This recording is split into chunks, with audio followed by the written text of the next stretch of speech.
The clock on the mantel chimed 7, each resonant toll a mocking reminder of Max's tardiness. I smoothed my dress for the umpteenth time, willing the wrinkles away as if I could iron out the creases in our marriage just as easily. "Anna, honey, why don't you sit down?" My mother-in-law Lily's voice was gentle, her eyes filled with concern. "I'm sure Max will be here any minute." I forced a smile. "You're right, Lily, I'm just being silly." But as I lowered myself onto the sofa, my stomach churned with an unease I couldn't shake. The front door swung open, and Max strode in, his tie askew and a wild look in his eyes. "Anna, we need to talk." My heart plummeted. "Max, what's wrong? You look—" "Not here," he interrupted, glancing at his mother. "Let's go upstairs." I followed him to our bedroom, my legs feeling like lead. As soon as the door closed behind us, Max turned to me, his face a mask of guilt and anguish. "I've made a terrible mistake, Anna. I've been seeing someone else." The world tilted on its axis. "What?" I whispered, gripping the dresser for support. "Her name is Sophia. It started as just lunch meetings, but then—" Max trailed off, unable to meet my gaze. "How long?" I demanded, my voice sounding foreign to my own ears. 6 months, he admitted, and I felt as if I'd been punched in the gut. 6 months, I echoed, my mind reeling. "While I've been here, taking care of your mother, our home, you've been—" I couldn't finish the sentence. Max reached for me, but I recoiled. "Don't touch me," I hissed. "Anna, please, I'm sorry. I never meant for this to happen." A bitter laugh escaped me. "Oh, you never meant for it to happen? What, did you trip and fall into her bed?" "It's not like that," Max protested weakly. "Then what is it like, Max? Explain it to me. Help me understand how you could betray everything we've built together." Before he could answer, a soft knock at the door interrupted us. Lily's voice drifted through, tinged with worry. "Is everything all right in there?" I opened my mouth to respond, but Max beat me to it. "Everything's fine, Mom. We'll be down in a minute." I stared at him in disbelief. "Fine? Nothing is fine, Max. Nothing will ever be fine again." He ran a hand through his hair, frustration evident in every line of his body. "What do you want me to say, Anna? That I'm a terrible person? That I've ruined everything?" "I want you to tell me why," I said, my voice breaking. "Was I not enough? Did I not love you enough, support you enough?" Max's shoulders sagged. "It's not about you, Anna. I don't know, I got caught up in something I couldn't control." "Couldn't control?" I repeated, incredulous. "You're a grown man, Max. You made choices that have destroyed our marriage, our family." Another knock at the door, more insistent this time. "Anna? Max? Dinner's getting cold." I took a deep breath, trying to compose myself. "We'll be right there, Lily," I called out, my voice surprisingly steady. Turning back to Max, I fixed him with a hard stare. "We're going to go downstairs and have dinner with your mother. We're going to act like everything is normal. And then, when she goes to bed, you're going to pack a bag and leave." "Anna, please." "No," I cut him off. "I can't even look at you right now. I need time to think, to process this. And I can't do that with you here." Max nodded, defeated. As I reached for the doorknob, he spoke again, his voice barely above a whisper. "I do love you, Anna. I know you might not believe that right now, but it's true." I paused, my hand on the door. Without turning around, I replied, "Love isn't supposed to hurt like this, Max." With that, I opened the door and stepped out into the hallway, leaving behind the shattered remains of the life I thought I knew. As I descended the stairs, plastering on a smile for Lily's benefit, I wondered how I would ever put the pieces back together again. The tires screeched as I pulled into my mother's driveway, my vision blurred by tears. I stumbled out of the car, barely remembering to grab my hastily packed bag. The porch light flickered on, and Mom's silhouette appeared in the doorway. "Anna, honey, what's wrong?" Her voice was thick with concern. I collapsed into her arms, sobs racking my body. "It's over, Mom. Everything's over." She guided me inside, settling me on the worn couch that had witnessed so many of our family's dramas. "Tell me what happened, sweetheart." Between hiccuping sobs, I spilled the whole sordid tale. Max's affair, the lies, the betrayal. Mom's face grew stormy as I spoke, her hands clenching into fists. "That no-good son of a—" She cut herself off, taking a deep breath. "I'm so sorry, Anna. You don't deserve this." "What am I going to do?" I whispered, feeling lost and small. "I've given everything to that family. My time, my love, my career." Mom's eyes flashed with determination. "You're going to pick yourself up and show Max what he's lost. You're stronger than this, Anna. You always have been. A knock at the door startled us both. Mom peered through the peephole and let out a string of curses that would make a sailor blush. "It's Max," she hissed. "Want me to send him packing?" Part of me wanted to hide, to never face him again. But anger flared in my chest, hot and fierce. "No, I'll talk to him." I yanked open the door to find Max looking disheveled and desperate. "Anna, please, can we talk?" "Haven't you said enough?" I spat. He flinched, but pressed on. "I made a terrible mistake. I want to make things right." A bitter laugh escaped me. "Make things right? How exactly do you plan to do that, Max? Unsleep with her? Unbreak my heart?" "I'll do anything," he pleaded. "Counseling, therapy, whatever it takes. I love you, Anna." The words hit me like a physical blow. "Love? You don't even know what that word means." From behind me, Mom's voice rang out, cold and sharp. "I think you should leave now, Max, before I forget my manners."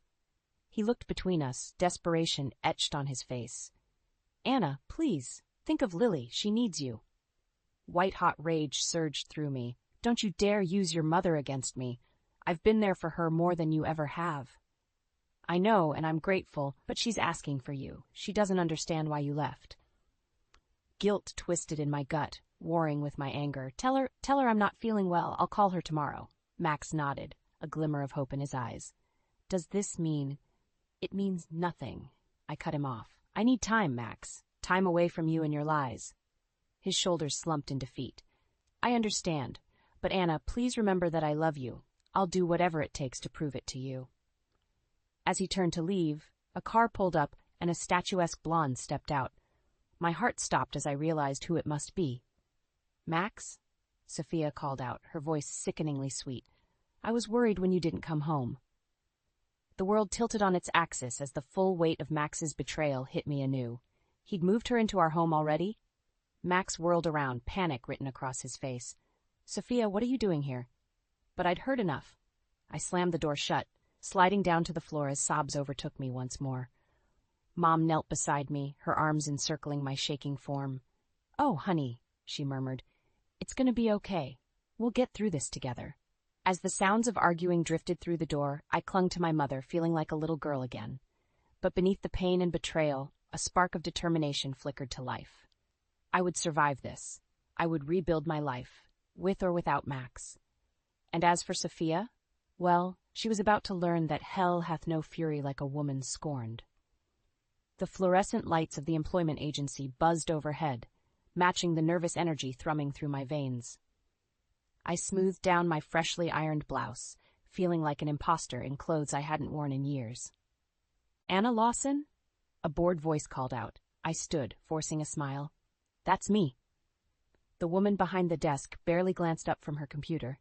"Resume?" I handed over the single sheet of paper, my stomach churning. There wasn't much on it, just my college degree and a string of volunteer work. The woman's eyebrows rose as she scanned it. "I see you've been out of the workforce for quite some time," she said, her tone making it clear what she thought of that. "I've been caring for my mother-in-law," I explained, hating how defensive I sounded. "She has Alzheimer's." The woman's expression softened slightly.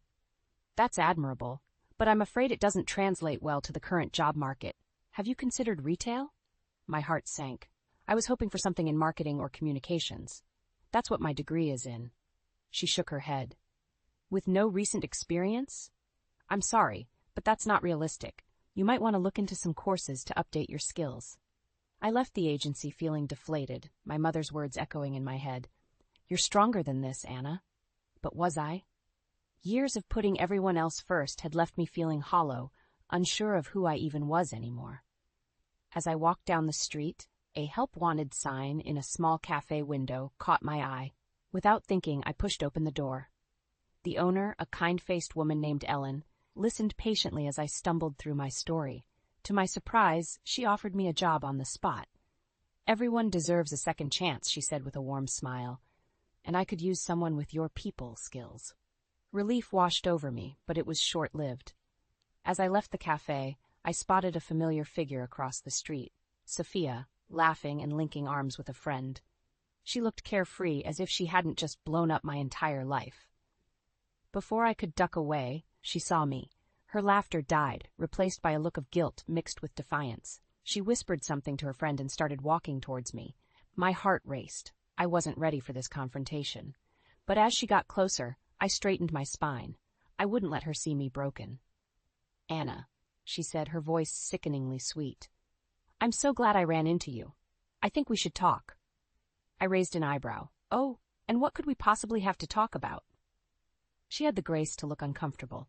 "I know this situation is complicated, but I want you to know I never meant to hurt you. Max and it just happened." Anger flared in my chest. "Just happened? Like tripping and falling into my husband's bed?" Sophia flinched. "It wasn't like that. Max told me he was separated. I didn't know." "Save it." I cut her off. "I don't want to hear your excuses. You and Max deserve each other." I turned to leave, but her next words stopped me cold. "Anna, wait. There's something you should know about Max, about why he really left." I hesitated, torn between my desire to know and my need to protect what was left of my heart. "What are you talking about?" Sophia glanced around nervously. "Not here. Can we go somewhere private?" Against my better judgment, I nodded. As we walked to a nearby park, my mind raced with possibilities. What could Sophia possibly know that I didn't? And more importantly, did I really want to find out? As we sat on a bench, Sophia took a deep breath. "Anna, the truth is, Max didn't leave just because of me. There's someone else, someone who's been in his life for a long time." The world tilted on its axis as I processed her words. Someone else. How many lies had Max told? And who was this mysterious other person? As Sophia opened her mouth to continue, I braced myself for a revelation that I knew would change everything. I stared at Sophia, my heart pounding in my chest. "What do you mean, someone else? Who?" She took a deep breath, her eyes darting nervously. It's Lily." The world tilted on its axis. "Lily, his mother? What are you talking about?" Sophia's voice dropped to a whisper. "Max has been embezzling from Lily's accounts for years. He's been using her Alzheimer's as a cover."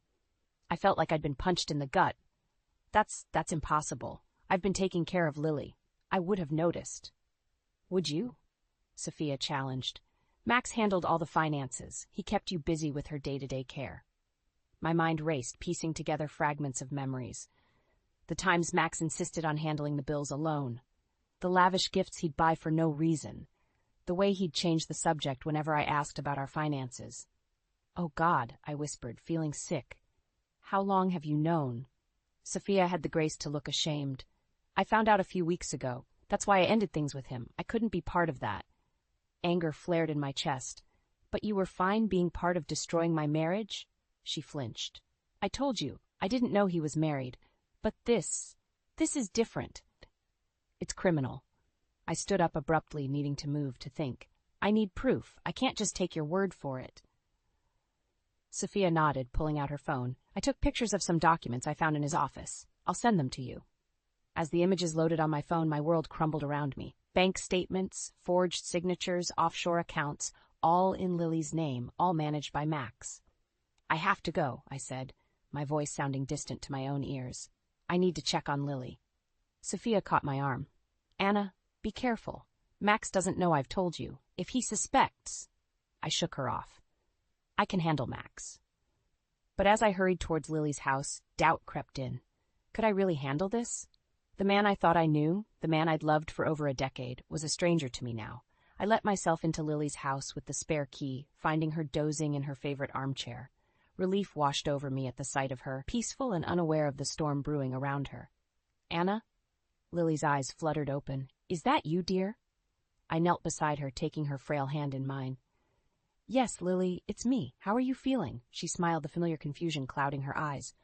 "Oh, I'm fine. But where's Max? He was supposed to take me to the bank today." My blood ran cold. "The bank? What for?" Lily's brow furrowed. "Something about changing my accounts. He said it was important." Panic surged through me. Was Max planning to clean out her accounts and run? I had to stop him. "Lily, listen to me," I said urgently. "I need you to stay here. Don't go anywhere with Max, okay? I'll be back soon." She nodded, already drifting back to sleep. I kissed her forehead and rushed out, dialing my mother's number. "Mom, I need your help," I said as soon as she answered. "Can you come stay with Lily? It's an emergency."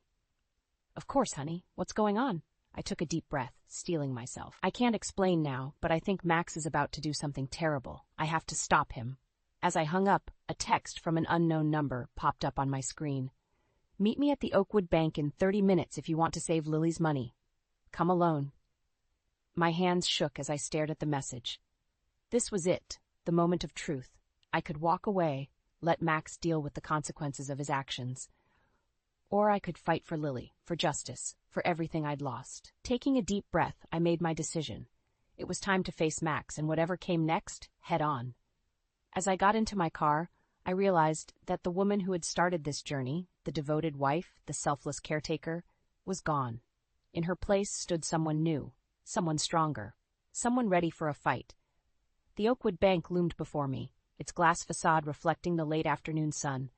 My hands trembled as I gripped the steering wheel, steeling myself for the confrontation ahead. Taking a deep breath, I stepped out of the car and marched towards the entrance. Max was waiting in the lobby, his face a mask of cool indifference.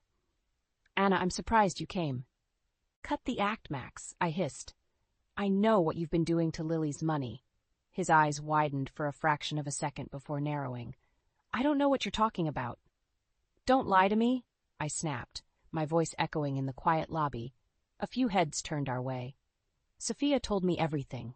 The embezzlement, the offshore accounts. How could you do this to your own mother? Max's facade cracked, revealing a flash of panic. Keep your voice down, he growled, grabbing my arm and steering me towards a more secluded corner. I yanked my arm free. Don't touch me. You've lost that right. He ran a hand through his hair, his composure slipping. Look, Anna, it's not what you think. I was just managing her assets. By stealing from her? I scoffed. You're pathetic, Max. His eyes hardened. You don't understand. I had debts, investments that went south. I was going to pay it all back. With what? More of Lily's money? I shook my head in disgust. I won't let you do this. Max's expression turned dangerous. You can't stop me, Anna. I have power of attorney. Not for long, I countered. I've already called Lily's lawyer. He's on his way with the police. The color drained from Max's face. You're bluffing. Try me, I challenged, praying he couldn't see through my lie. For a moment, we stood in tense silence, the weight of years of betrayal and lies hanging between us. Then Max's shoulders slumped in defeat. What do you want? He asked, his voice barely above a whisper. I want you to make this right, I said firmly. Sign over your power of attorney to me. I'll manage Lily's affairs from now on. Max's eyes flashed with anger.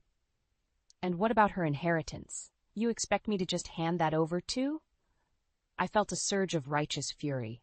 That inheritance was never yours to begin with, Max. It belongs to Lily, and after her, it should go to charity, just like she always wanted. He laughed bitterly. And what about you, Anna? Don't tell me you never thought about that money. Unlike you, I spat, I actually care about Lily. I'm not in this for the money. Max's face contorted with rage. You sanctimonious bitch. You think you're so much better than me? Before I could react, he lunged forward, grabbing my purse. If I can't have the money, neither can you. We grappled for the bag, drawing alarmed looks from the bank staff. In the struggle, the contents of my purse spilled onto the floor, including the phone with the incriminating evidence. Max dove for the phone, but I was quicker.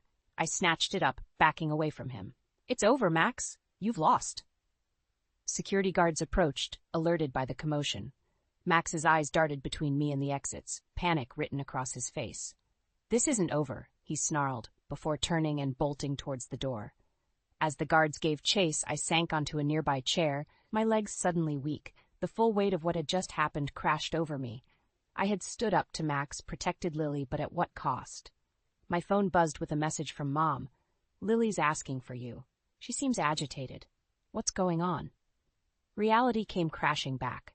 This wasn't over yet. I still had to break the news to Lily, deal with the legal fallout, and somehow put the pieces of my shattered life back together. As I stood to leave, a steely resolve settled over me. I had survived Max's betrayal and fought back against his schemes. Whatever came next, I would face it head on.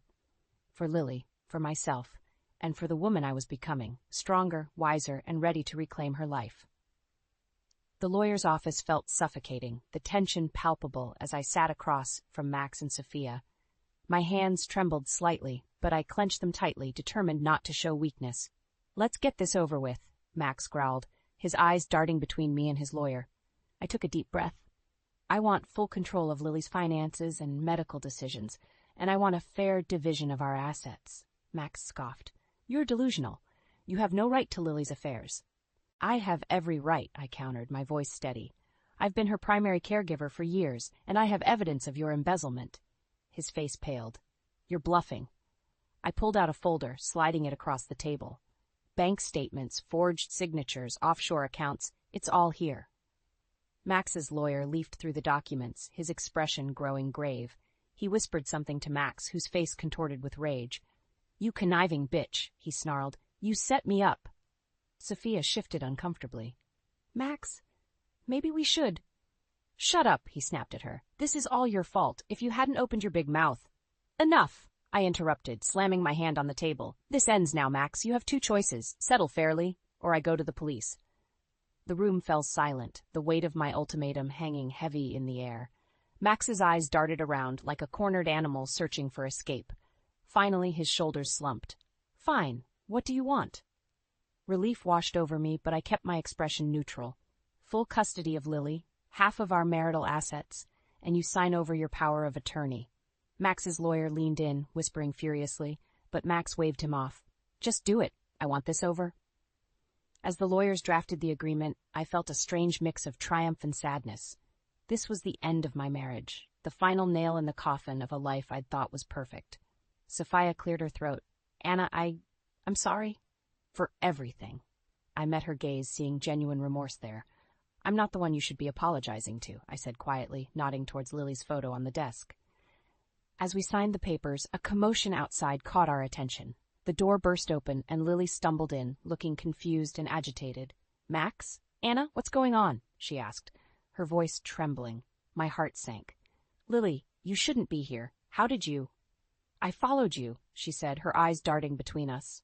Why are you all looking at me like that? What's happening? Max stood, reaching for her. Mom, it's okay. We're just sorting out some paperwork. But Lily recoiled from his touch. Don't lie to me. I may be old, but I'm not stupid. You're fighting over my money, aren't you? The room fell silent, shame written across every face. Lily's eyes filled with tears. Is this all I am to you? A bank account? No, Lily, I said softly, moving towards her. We're trying to protect you. She backed away, her expression hardening. Protect me? By going behind my back? I trusted you, Anna, both of you. The betrayal in her eyes cut me to the core. Everything I'd done for her. But in that moment, I realized the cost of my actions. Lily turned, stumbling towards the door. I need to get out of here. Lily, wait, I called, but she was already gone. I moved to follow, but Max grabbed my arm. Let her go. You've done enough damage. Anger flared within me. Me? You're the one who... A crash from the hallway cut me off, then a scream that chilled my blood. Lily, I cried, breaking free from Max's grip and rushing out. The sight that greeted me stopped me in my tracks. Lily lay crumpled at the bottom of the stairs, motionless. As I ran to her, my mind raced. How had everything gone so wrong? In trying to protect Lily, had I inadvertently caused her harm? The weight of my choices pressed down on me as I knelt beside her still form, praying for a miracle and wondering if I'd ever be able to forgive myself if the worst had happened. The hospital waiting room was a blur of activity, but I felt frozen in time. Lily's frail form, crumpled at the bottom of those stairs, was seared into my mind. How could I have let this happen? Mrs. Lawson? A doctor approached, his face unreadable. I stood on shaky legs. Yes? How is she? Your mother-in-law is stable, but she's suffered a severe concussion and a broken hip. We'll need to operate. Relief and dread warred within me. Can I see her? The doctor nodded, leading me to Lily's room. She looked so small, so fragile in that hospital bed. Her eyes fluttered open as I approached. Anna? Her voice was barely a whisper. I took her hand, fighting back tears. I'm here, Lily. I'm so sorry. She squeezed my hand weakly. Not your fault. I overheard everything. My heart sank. Lily? No, she interrupted. I need to say this. Max, he's been lying to me for years, hasn't he? I nodded, unable to speak past the lump in my throat. Lily's eyes filled with tears. And you've been protecting me, all this time. I should have told you, I whispered. I thought I was doing the right thing. She managed a small smile. You were. You are. Anna, I want you to have everything. I blinked in confusion. What? My estate, my care. I trust you, not Max. You. Before I could respond, the door burst open. Max stormed in, followed closely by Sophia. Get away from her. Max snarled at me. Lily's grip on my hand tightened. No, Max, you're the one who needs to leave. Max's face contorted with rage. Mom, you don't understand. She's trying to steal your money. The only thief here is you, Lily said, her voice stronger now. I heard everything. How could you, Max? Your own mother? Max paled, realizing he'd been caught. He turned to Sophia, desperation in his eyes. Tell them it was your idea. Sophia recoiled. What, Max? I never. Liar. Max lunged at Sophia, but I stepped between them. That's enough, I shouted. Both of you, out, now! As if on cue, hospital security appeared, escorting Max and Sophia from the room. I turned back to Lily, my heart racing. I'm so sorry you had to see that, I said softly. Lily shook her head. No, I needed to. Anna, I want to change my will. Right now. Lily, you don't have to. I do, she insisted. I want you to have everything, to use it how you see fit. I felt overwhelmed. But what about Max? He's your son. Lily's eyes hardened. He stopped being my son the moment he betrayed me. And you've been more family to me than he ever was. As Lily's lawyer was called and the new will drawn up, I felt a strange mix of emotions. Triumph, yes, but also a deep sadness for the family that had been torn apart. Hours later, as I left the hospital, exhausted but relieved that Lily was resting comfortably, I found Sophia waiting for me in the parking lot. Anna, wait, she called out. I need to talk to you. I turned, wary. What is it, Sophia? She wrung her hands nervously. I want to make things right. I have information about Max, about other things he's done. I want to help you take him down. I studied her face, searching for any sign of deceit. Why now? Sophia's eyes filled with tears, because I was wrong about everything, and I'm tired of being part of his lies.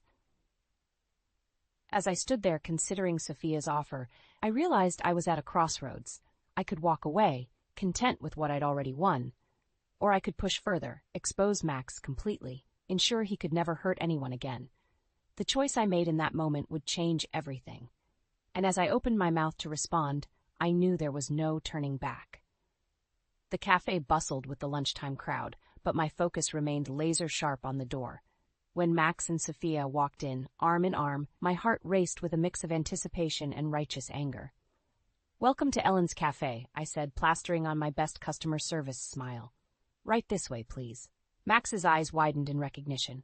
Anna, what are you doing here? I work here now, I replied coolly, leading them to a secluded corner booth.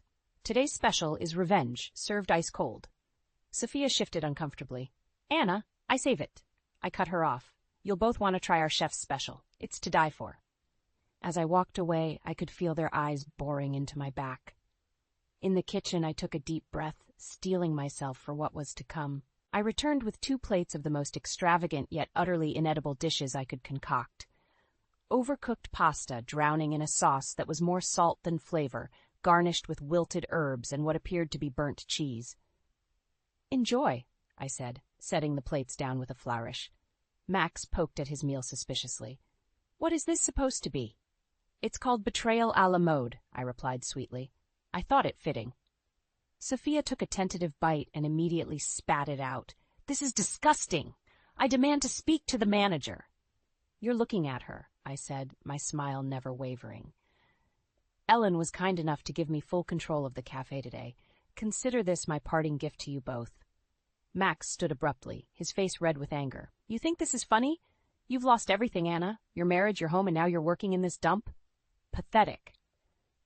I laughed, a sound that surprised even me with its genuine mirth. Oh, Max, you really don't get it, do you? I haven't lost anything of value.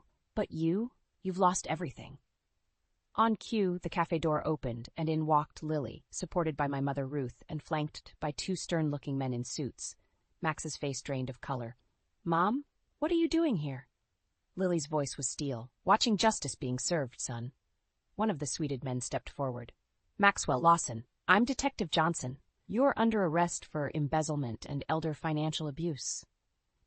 As the detective read Max his rights, Sophia leapt to her feet. This is ridiculous. You can't do this. In her haste, she knocked over a waiter carrying a tray of drinks. The resulting crash and splash of liquid caused a commotion, drawing the attention of everyone in the cafe. Assault! The waiter cried out, perhaps a bit too dramatically. She assaulted me. Before I knew it, Sophia was being escorted out in handcuffs as well, protesting loudly about the injustice of it all. As the dust settled, I found myself standing alone in the middle of the cafe, surrounded by applauding customers who had just witnessed what they thought was an impromptu piece of dinner theater. Lily approached me, her eyes twinkling. "Well done, my dear. I'd say that was a performance worthy of Broadway."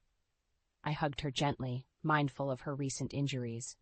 "I couldn't have done it without you, Lily, or you, Mom," I added as Ruth joined our embrace. As we sat down to enjoy a proper meal, one that was actually edible, I felt a weight lift from my shoulders. The past few months had been a whirlwind of pain, betrayal, and self-discovery. But here, in this moment, I realized I had emerged stronger, wiser, and surrounded by the love of my true family. "So, what's next for you, Anna?" Ruth asked, squeezing my hand. I smiled, looking around the cafe that had become my sanctuary. "I think I might buy this place. Turn it into something really special." Lily nodded approvingly. "And what about love? Surely a strong, beautiful woman like you won't stay single for long." I laughed, feeling a blush creep up my cheeks as I caught the eye of Tom, the handsome regular who had been leaving me generous tips and kind notes for weeks. "Who knows?" I said, raising my glass in a toast. "But whatever comes next, I'm ready for it. Here's to new beginnings and to the family we choose." As we clinked glasses, I felt a surge of hope and excitement for the future. The old Anna, the doormat, the victim, was gone. In her place stood a woman who had faced her demons, fought for justice, and come out victorious. And that woman? She was just getting started. I always thought birthdays were supposed to be special. Instead, I'm standing in our kitchen, holding a hastily scrawled note that makes my hands shake. The morning light streams through the window, highlighting the empty coffee cup in the sink, Mom's favorite. The one with little painted daisies around the rim. "Kella, honey. Victor and I need a fresh start. There's food in the fridge, and I left some cash in the drawer. You're almost 18 now, old enough to understand. Take care of yourself. Love, Mom." The words blur as I read them again. And again. My phone buzzes, probably Jasper with his annual midnight strike birthday message. I can't look at it. Can't move. The house feels different already, like someone sucked all the air out of it. I drift through the rooms, touching familiar things that suddenly feel foreign. Mom's reading glasses on the side table. Victor's Wall Street Journal from yesterday. Everything exactly where it should be, except them. The cash in the drawer turns out to be $300. $300 for 17 years of being her daughter. I stuff it in my pocket, not sure if I'm more angry or hurt. My phone buzzes again. This time I answer. "Happy birthday, sweetheart." Grandma Eloise's voice fills my ear. "I'm making your favorite chocolate cake. You're coming over later, right?" I swallow hard. "Gran, can I come now?" There must be something in my voice because she doesn't hesitate. "Of course. Is everything okay?" "No." The word comes out smaller than I meant it to. Mom and Victor are gone. The silence on the other end stretches for 3 heartbeats. "I'm coming to get you. Don't move. I can drive. Calla Rose Martinez, you stay right there. I'll be there in 15 minutes. While I wait, I find myself in Mom's room. Her closet is half empty, designer clothes gone but cheaper ones left behind. Like she cherry-picked her new life, leaving the unwanted parts, including me, scattered on the floor. The jewelry box on her dresser catches my eye. Inside, I find the silver locket Dad gave her before he died. She always said she lost it years ago. Another lie to add to the pile. Grandma arrives in 12 minutes, not 15. She takes one look at me and pulls me into a hug that smells like vanilla and safety. When she releases me, her eyes are fierce. "Pack a bag," she says. "You're staying with me." "Gran, I can manage." "Pack. A. Bag." Each word is carefully measured. There's something you need to know, but not here. Not in this house. Something in her tone makes me look up sharply. "What do you mean?" She picks up the note from the counter, reads it, then crumples it in her fist. "Your mother." She starts, then stops herself. "Pack first. Talk later." As I throw clothes into a duffel bag, I find another note tucked into my dresser drawer. This one's older, the paper yellowed. It's addressed to me, and I recognize the handwriting from the birthday cards I used to receive. From my father's parents. The grandparents' mom always said wanted nothing to do with me. I stuff the unopened note into my pocket next to the cash. Whatever's in it, whatever Gran needs to tell me, it can wait until we're out of this house that suddenly feels like a museum of lies. In the driveway, Gran takes my bag and fixes me with a look that's part sympathy, part determination. Ready? I glance back at the house one last time. Yeah, I say, though I'm not sure what I'm ready for. Let's go.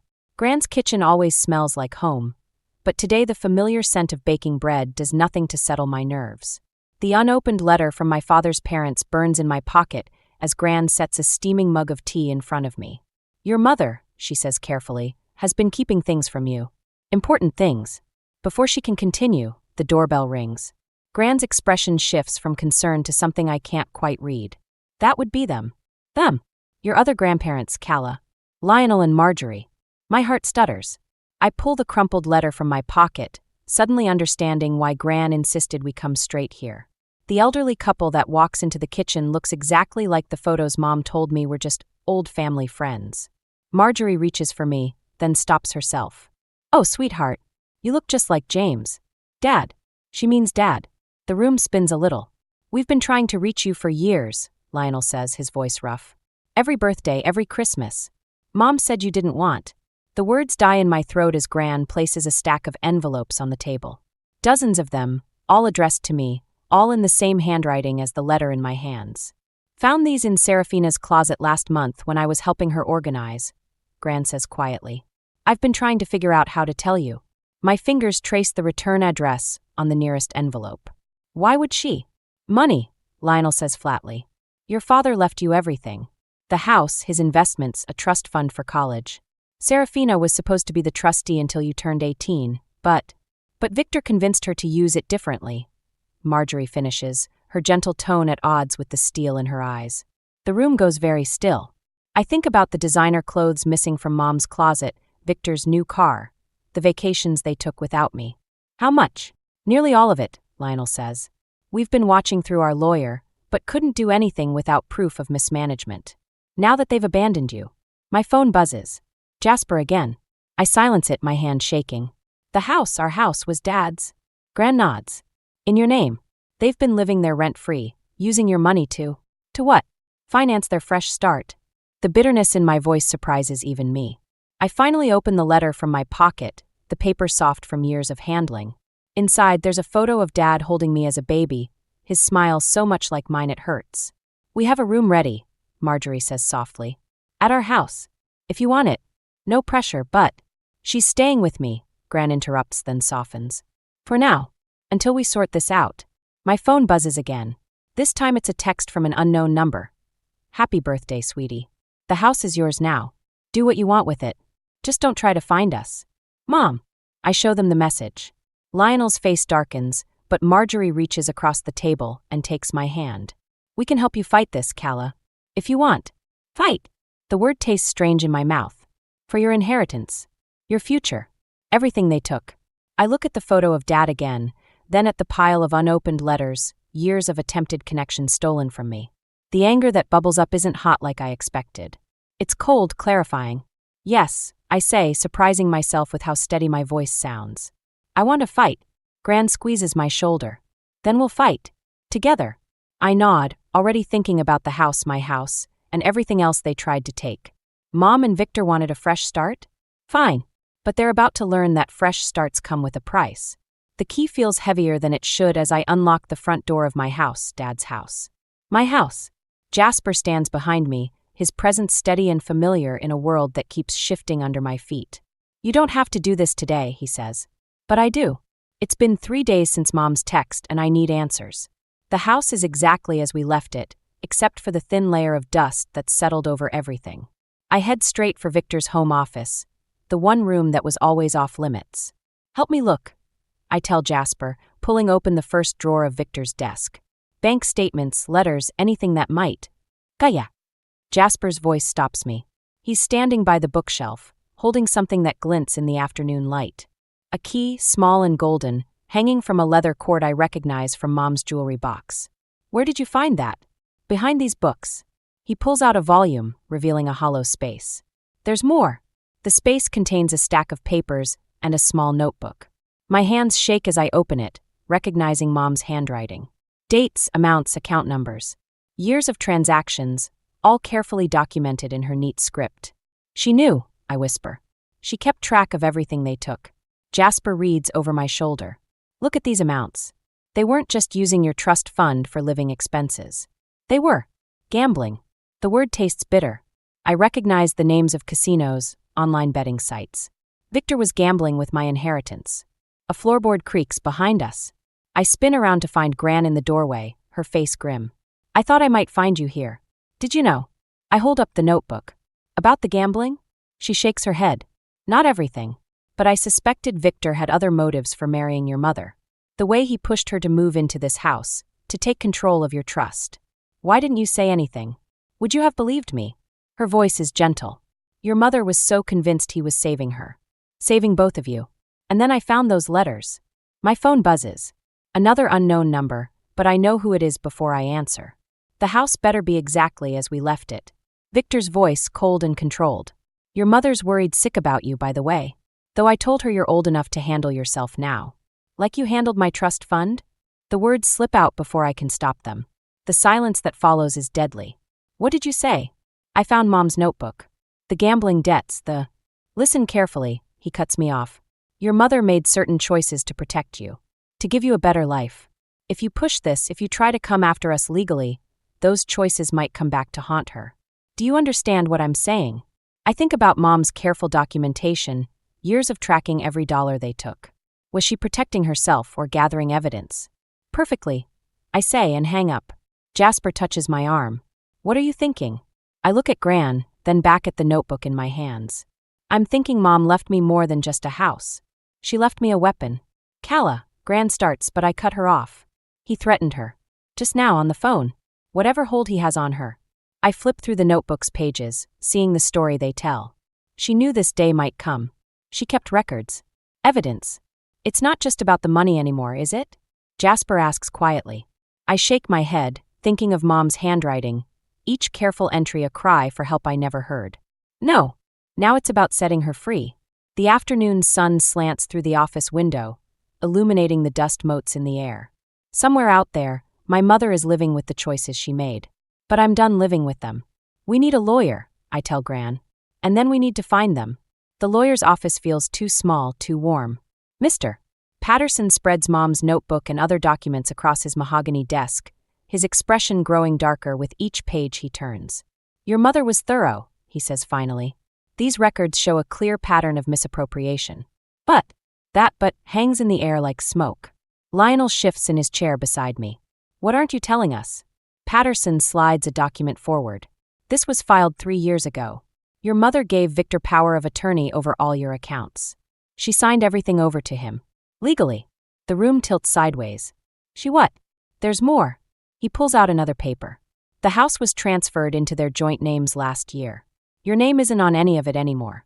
Marjorie's hand finds mine under the desk. I pull away, standing up so quickly my chair scrapes against the floor. That's impossible. Dad left everything to me. And your mother had legal authority to transfer it all. Patterson's voice is gentle. The question is why? My phone buzzes. A text from Jasper. Found something at the house. Come quick. I have to go. I say, already moving toward the door. Keep looking. There has to be something we can use. 20 minutes later, I'm back in Victor's office. Jasper stands at the desk, holding a USB drive. It was taped under the drawer. Look at this. He plugs it into his laptop. Video files pop up, dozens of them. Security camera footage. The first one shows Mom in Victor's office, tears streaming down her face as she signs papers. Sign it, Serafina. Victor's voice is soft, reasonable. Unless you want the police to know about Phoenix. Mom's hand shakes. Please, Victor. She's just a child. A child who deserves to know what kind of person her mother really is, don't you think? What's Phoenix? Jasper types it into the search bar. More files appear, newspaper clippings, police reports. My breath catches as I read the headlines. A fire, I whisper. At Dad's office. The night he died. Gaya. Jasper starts, but I'm already reading. The investigation ruled it accidental. But these documents, hidden copies of insurance papers, emails between Mom and someone named Marcus, tell a different story. Dad's life insurance policy, doubled just weeks before. Mom's desperate texts about needing money for medical bills, my medical bills from when I was sick as a kid. She did it, I say, my voice hollow. She needed the money and Victor must have found out. Jasper's voice is careful, measured. That's how he controls her. My phone rings. Gran's number. They found them, she says without preamble. Your mother and Victor. They're in Vegas. Of course they are. Where else would a gambling addict go? There's something else, Gran continues. Victor's been making withdrawals. Large ones. If they haven't already burned through what's left. I look at the frozen video frame of my mother's tear-stained face, then at the evidence of her greatest sin. The sin she committed for me. I'm going to Vegas, I say. Calla, no. They took everything, Gran. And now I know why. My voice sounds strange, distant. Mom's not Victor's victim. She's his accomplice. And it's time they both faced what they've done. Jasper closes his laptop. I'm coming with you. No. I grab the USB drive. I need you to take this to Patterson. Make copies. If anything happens, nothing's going to happen. But we both know that's not true. Because now I understand, really understand, what people will do when they're desperate. What I might do myself. Vegas it is, I say, already planning my next move. Time to call their bluff.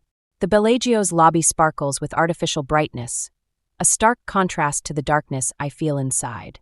I spot them immediately, Mom and Victor at the high-stakes poker table, her hand on his shoulder like everything's normal. Like she didn't help kill Dad. I adjust the USB drive in my pocket, remembering Patterson's words. Be careful. Evidence of criminal conspiracy works both ways. Victor sees me first. His smile doesn't reach his eyes. Well, if it isn't our runaway daughter. Calla. Mom stands, wobbling slightly. The diamonds at her throat, Dad's diamonds, catch the light. Baby, what are you doing here? Phoenix, I say quietly. The color drains from her face. Victor's hand tightens around his cards. Ring any bells? Let's take this somewhere private, Victor suggests, his voice honey smooth. He leads us to a quiet corner of the hotel bar, ordering drinks like we're just a family having a chat. How much do you want? He asks once we're seated. Want? To keep quiet. About Phoenix, about the money, all of it. Name your price. Mom's hands shake as she reaches for me. Honey, you don't understand. What happened with your father? You mean how you burned down his office for the insurance money? The words taste like poison. While I was in the hospital. While he was working late. I didn't know he was there. The words burst from her like she's been holding them for years. It was supposed to be empty. Marcus promised. Serafina. Victor's warning is soft but clear. I pull out my phone, playing the video of Mom signing away my inheritance. Her face crumples as she watches herself cave to Victor's blackmail. You kept evidence, she whispers. All this time. Like mother, like daughter. I meet Victor's gaze. Except my insurance policy is digital. Copies everywhere. One click and it all goes public. The fire, the fraud, the gambling. Victor's smile turns predatory. You'd send your own mother to prison? You would know all about using family against each other, wouldn't you? Mom stands suddenly, swaying. I need air. Sit down, Victor snaps, but she's already walking away, unsteady on her designer heels. He turns back to me. You have no idea what you're playing with, little girl. Actually, I do. I stand too. Dad's life. My inheritance. Mom's freedom. Isn't that what you've been playing with all along? A security guard approaches our table. Mr. Reynolds, there's a situation with your wife. Victor's face darkens. He follows the guard, leaving me alone with my racing heart and trembling hands. My phone buzzes, Jasper. Patterson found something else, he says without greeting. About the fire. There was a second insurance policy in Victor's name, taken out 3 days before. The pieces click together just as screaming erupts from the direction of the hotel's rooftop bar. I run, following the sound, my heart pounding against my ribs. The elevator feels impossibly slow. I burst onto the roof to find Mom standing at the edge, her arms spread wide, Victor trying to talk her down. The wind whips her hair around her face, and for a moment, she looks young again, like the mom I remember from before Dad died, before Victor, before everything went wrong. Mom! My voice cracks. Please. She turns, tears streaming down her face. I never meant for him to be there, Calla. I swear. But Victor. He knew. He planned. Serafina, don't. Victor's voice holds real fear now. Mom looks at me, then at Victor, then back to the glittering Vegas lights below. I'm so sorry, baby. For everything. She takes a step backward toward the edge, and suddenly I realize that revenge isn't what I wanted at all. Everything happens in slow motion. I lunge forward as Mom steps back, my fingers barely grazing her sleeve. Security guards burst through the door. Victor shouts something I can't hear over the roaring in my ears. Then Mom stumbles, not backward toward the edge, but forward into my arms, collapsing like a puppet with cut strings. She's been drinking, Victor says quickly to the guards. And she took some pills. Shut up. My voice doesn't sound like my own. I cradle Mom's head in my lap as she shivers. Someone call an ambulance. No hospitals, Victor snaps. This is a private matter. Private like Dad's death? The words explode from me. Like the second insurance policy you took out before the fire? Victor goes very still. Mom's eyes flutter open, focusing on him with sudden clarity. What? What second policy? He knew Dad would be working late. I say, watching Victor's facade crack. Didn't he, Mom? That's what you were trying to tell me. The security guards exchange glances, one speaking quietly into his radio. Victor takes a step toward the door, but two more guards appear, blocking his exit. I trusted you, Mom whispers, her voice raw. After the fire, when you said you'd protect me. I protected you from prison, Victor snarls. From the truth coming out about what you did. What you made her do. My hands shake as I pull out my phone, showing the video evidence. You needed her desperate enough to sign everything over. To keep quiet when you gambled away my inheritance. Mom struggles to sit up. The pills. In my drink. Mrs. Reynolds needs medical attention, a guard says firmly. And sir, I need you to stay right there.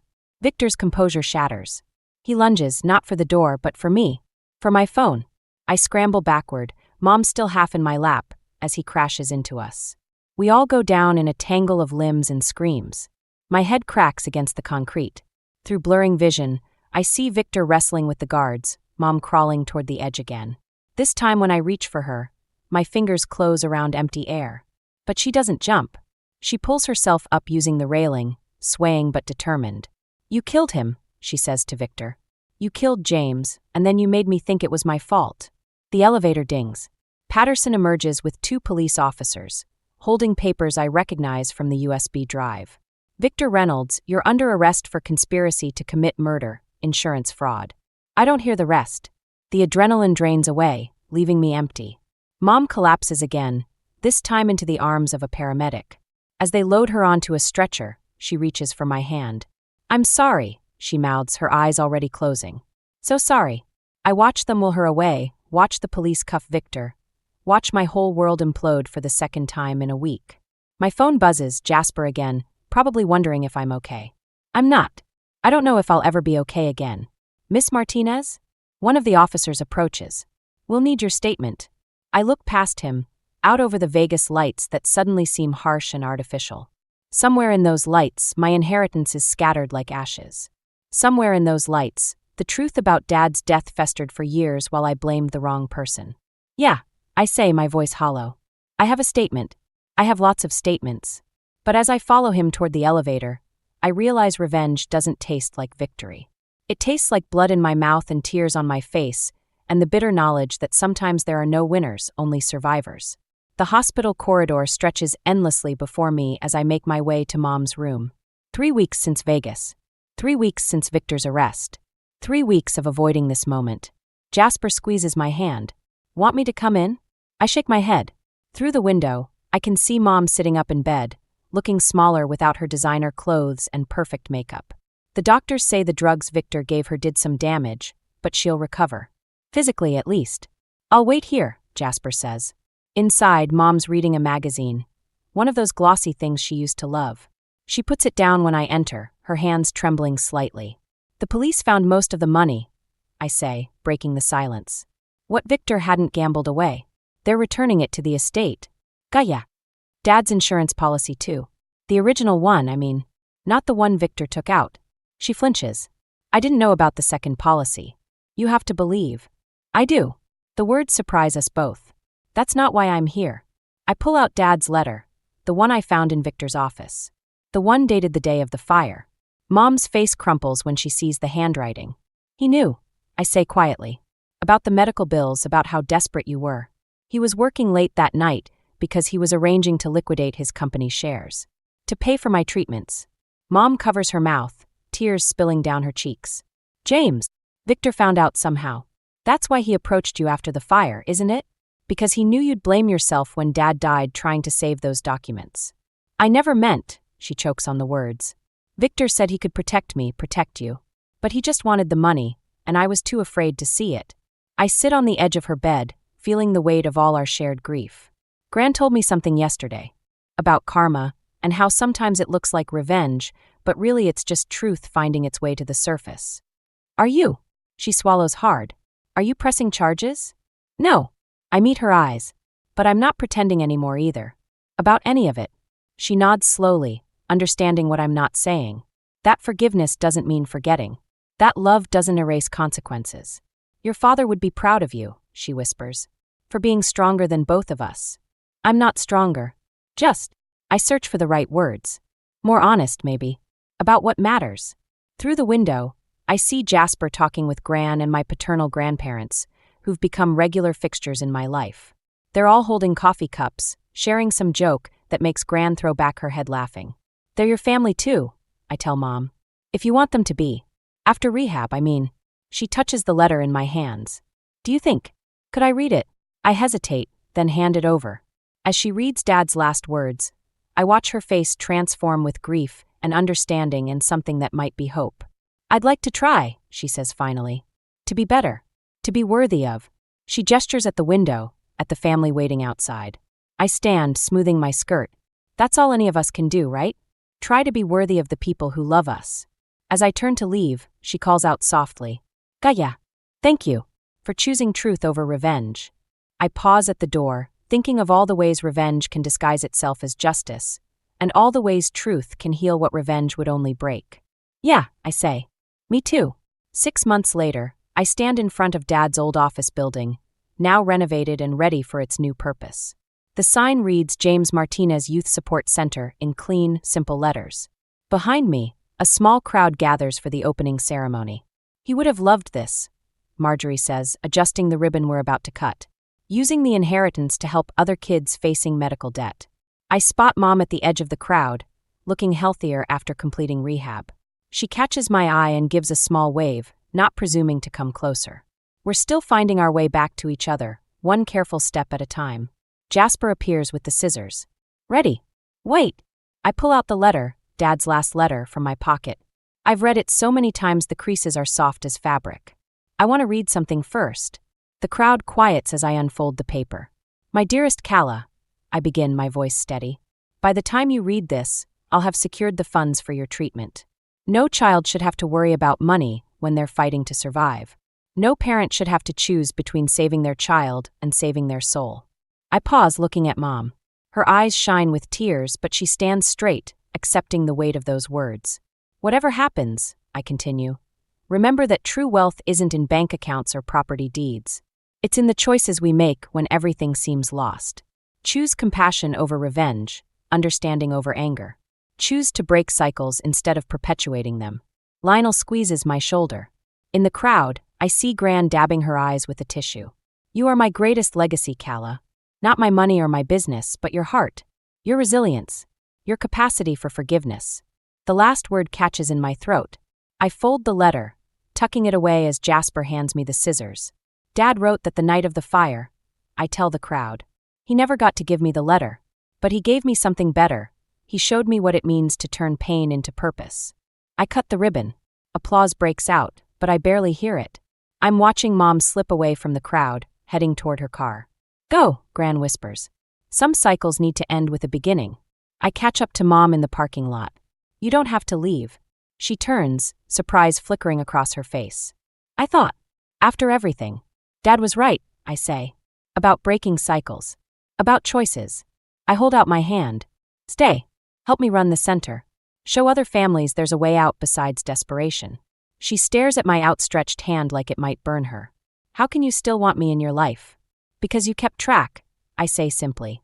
All those years you documented everything Victor did. Part of you was always fighting back, trying to protect me in your own way. I should have fought harder. We both should have done a lot of things differently. I keep my hand extended, but Dad also wrote about second chances. About choosing what happens next. Slowly, hesitantly, she takes my hand. Behind us, people are filing into the center, carrying hopes and fears as heavy as the ones we once carried. Maybe still carry. What happens next? She asks softly. I think about revenge, about justice, about how sometimes they're the same thing and sometimes they're opposites. I think about Dad's letter, about cycles breaking and healing beginning. We help people, I say, and we remember that the best revenge against darkness is creating light. Together, we walk back toward the center, toward whatever comes next, carrying our scars like medals of survival and our hope like a torch to light the way forward. I swear to God, Judith, if you don't get out of my kitchen right now, You'll what, dear? Serve us undercooked chicken? I'm only trying to help. I gripped the serving spoon so hard my knuckles turned white. The urge to fling scalding gravy at my mother-in-law's perfectly coiffed hair was almost overwhelming. But I took a deep breath, plastered on a smile, and turned to face her. I appreciate the offer, but I've got this under control. Why don't you join the others in the living room? I'm sure Ethan would love to show you the new entertainment system. Judith's lips thinned, but she nodded curtly and left the kitchen. I sagged against the counter, exhausted. It was supposed to be a joyous occasion, our housewarming party, celebrating the completion of our dream home. Instead, it felt like a battlefield. My name is Lila, and I'm beginning to wonder if I've made a terrible mistake. Everything okay in here? Ethan's warm voice cut through my spiraling thoughts. He wrapped his arms around me from behind, and I leaned into his embrace. Your mother's driving me crazy, I muttered. He sighed. I know. I'm sorry. She means well, she just has a funny way of showing it. I finished for him. Ethan kissed the top of my head. It'll get better. They just need time to adjust. I wanted to believe him. But the snide comments and disapproving looks from Judith and Veronica, Ethan's sister, had been relentless since we announced our engagement 3 years ago. Now, with my mother Sylvia living with us, their hostility had reached new heights. Lila. My mother's soft voice called from the hallway. Do you need any help, sweetheart? I extracted myself from Ethan's arms and went to greet her. Sylvia sat in her wheelchair, a gentle smile on her face. I'm fine, Mom. Just putting the finishing touches on dinner. It smells wonderful, she said. I'm so proud of you, honey. This house, this party, you've done an amazing job. Warmth bloomed in my chest at her words. Thanks, Mom. I couldn't have done it without you and Ethan. A high-pitched laugh from the living room made me wince. Veronica's voice carried clearly. I still can't believe they built a ramp instead of stairs. It looks so institutional. I closed my eyes, willing myself not to react. When I opened them, Sylvia was watching me with concern. Don't let them get to you, she said softly. This is your home, Lila. You and Ethan built it with love. I nodded, squeezing her hand. I know. I just wish they could see that. The timer on the oven beeped, saving me from further conversation. I hurried back to the kitchen, Ethan close behind. I'll set the table, he offered. Thanks, love. As I pulled the roast from the oven, voices drifted in from the living room. It's just not right, Judith was saying. Ethan should be focusing on his career, not playing nursemaid to his mother-in-law. I know, Veronica agreed. Lila's holding him back. He could do so much better. The words hit me like a physical blow. I stumbled, nearly dropping the heavy dish. Whoa. Ethan steadied me, concern etched on his face. Are you okay? I nodded, not trusting myself to speak. He frowned, clearly not believing me, but let it go. Dinner's ready, I called out, my voice only slightly strained. As everyone gathered around the table, I tried to shake off the overheard conversation. But Judith's critical gaze and Veronica's smug smile made it impossible to relax. This looks interesting, Judith said, eyeing the roast dubiously. It's Ethan's favorite, I replied, forcing a smile. Right, honey? Ethan nodded enthusiastically. Absolutely. Lila's an amazing cook. When she has time to cook, you mean? Veronica chimed in. It must be so hard, juggling work and taking care of your mother. I don't know how you manage it all, Lila. The implication was clear. I didn't manage it all. Not well, anyway. We managed just fine, Ethan said firmly. Mom, would you like some wine? As conversation flowed around me, I found myself retreating inward. The dream home we'd worked so hard to build suddenly felt like a gilded cage. Every choice we'd made, from the open floor plan to accommodate Sylvia's wheelchair to the soothing color palette I'd agonized over, was now tainted by Judith and Veronica's judgment. "A toast," Judith announced, raising her glass. "To new beginnings and family coming together." The words should have been comforting. Instead, they felt like a threat. As we clinked glasses, I caught Sylvia's eye across the table. She gave me a small, encouraging nod. In that moment, I made a silent vow. I would not let Judith and Veronica destroy what we'd built. This was our home, our family, and I would fight to protect it no matter the cost. Little did I know just how high that cost would be. The alarm blared, jolting me awake. I reached over to silence it, my hand brushing against Ethan's empty side of the bed. He'd already left for work, probably hours ago. The clock read 7:15 a.m. I'd overslept again. "Shit," I muttered, throwing off the covers. As I rushed through my morning routine, guilt gnawed at me.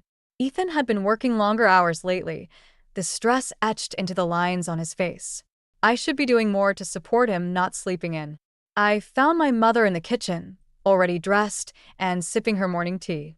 "Good morning, sweetheart," Sylvia said, her smile warm. "I've made you some toast and coffee to go." "You're a lifesaver, Mom," I said, grabbing the travel mug and kissing her cheek. "I'm sorry I can't stay and chat. I'm running late." "Don't worry about me," she assured me. "Go, have a good day at work." As I rushed out the door, my phone buzzed. A text from Ethan. "Working late tonight. Don't wait up." I sighed, typing back a quick "love you" before starting the car. It seemed like we were ships passing in the night lately, barely having time for more than a quick kiss or hurried conversation. The workday flew by in a blur of meetings and deadlines. By the time I got home, exhaustion had settled deep in my bones. I found Sylvia in the living room, her brow furrowed as she stared at her phone. "Everything okay, Mom?" I asked, setting down my bag. She looked up, startled. "Oh, Lila, I didn't hear you come in." "It's nothing, dear. Just, well, Judith called earlier." My stomach clenched. What did she want? Sylvia hesitated. "She and Veronica are coming over tomorrow. They said they need to discuss something important with you and Ethan." "Of course they are," I muttered, collapsing onto the couch. "Did they bother to ask if we're free? Or if it's okay to just show up?" "You know how they are, sweetheart," Sylvia said gently. "Try not to let it get to you." But it did get to me. All through dinner and into the night, as I waited for Ethan to come home, my mind raced with possibilities. What could be so important? And why did it feel like a trap? It was past midnight when I heard Ethan's key in the lock. He stumbled in, looking haggard and pale. "Hey," I said softly, rising from the couch. "You okay?" He nodded, but his eyes were distant. "Just tired. Big project at work. I'm going to bed." "Ethan, wait." I called after him. "Your mom and sister are coming over tomorrow. They said it's important." He paused on the stairs, his shoulders tensing. "Can't deal with that right now, Lila. We'll talk in the morning." But morning came, and Ethan was gone before I woke up. Again, the doorbell rang at precisely 2 p.m. I took a deep breath, steeling myself before opening the door. "Lila, darling." Judith cooed, air kissing my cheeks. "You look tired. Are you getting enough rest?"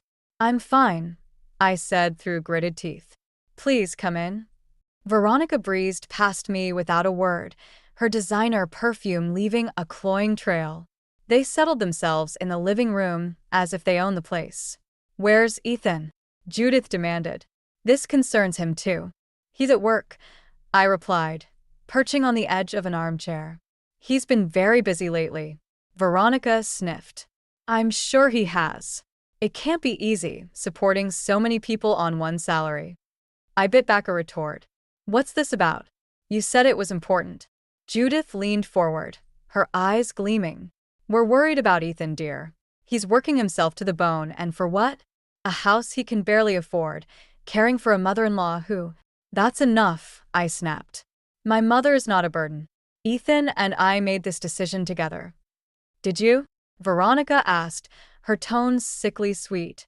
"Or did you manipulate him into it?" Before I could respond, the front door opened.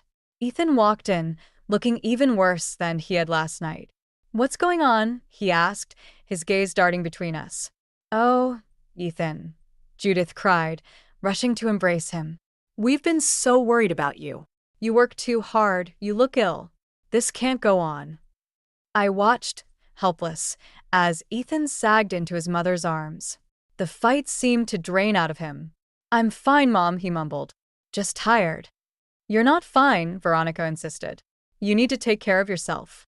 Maybe it's time to reconsider some things." The implication hung heavy in the air. I felt my world tilting on its axis.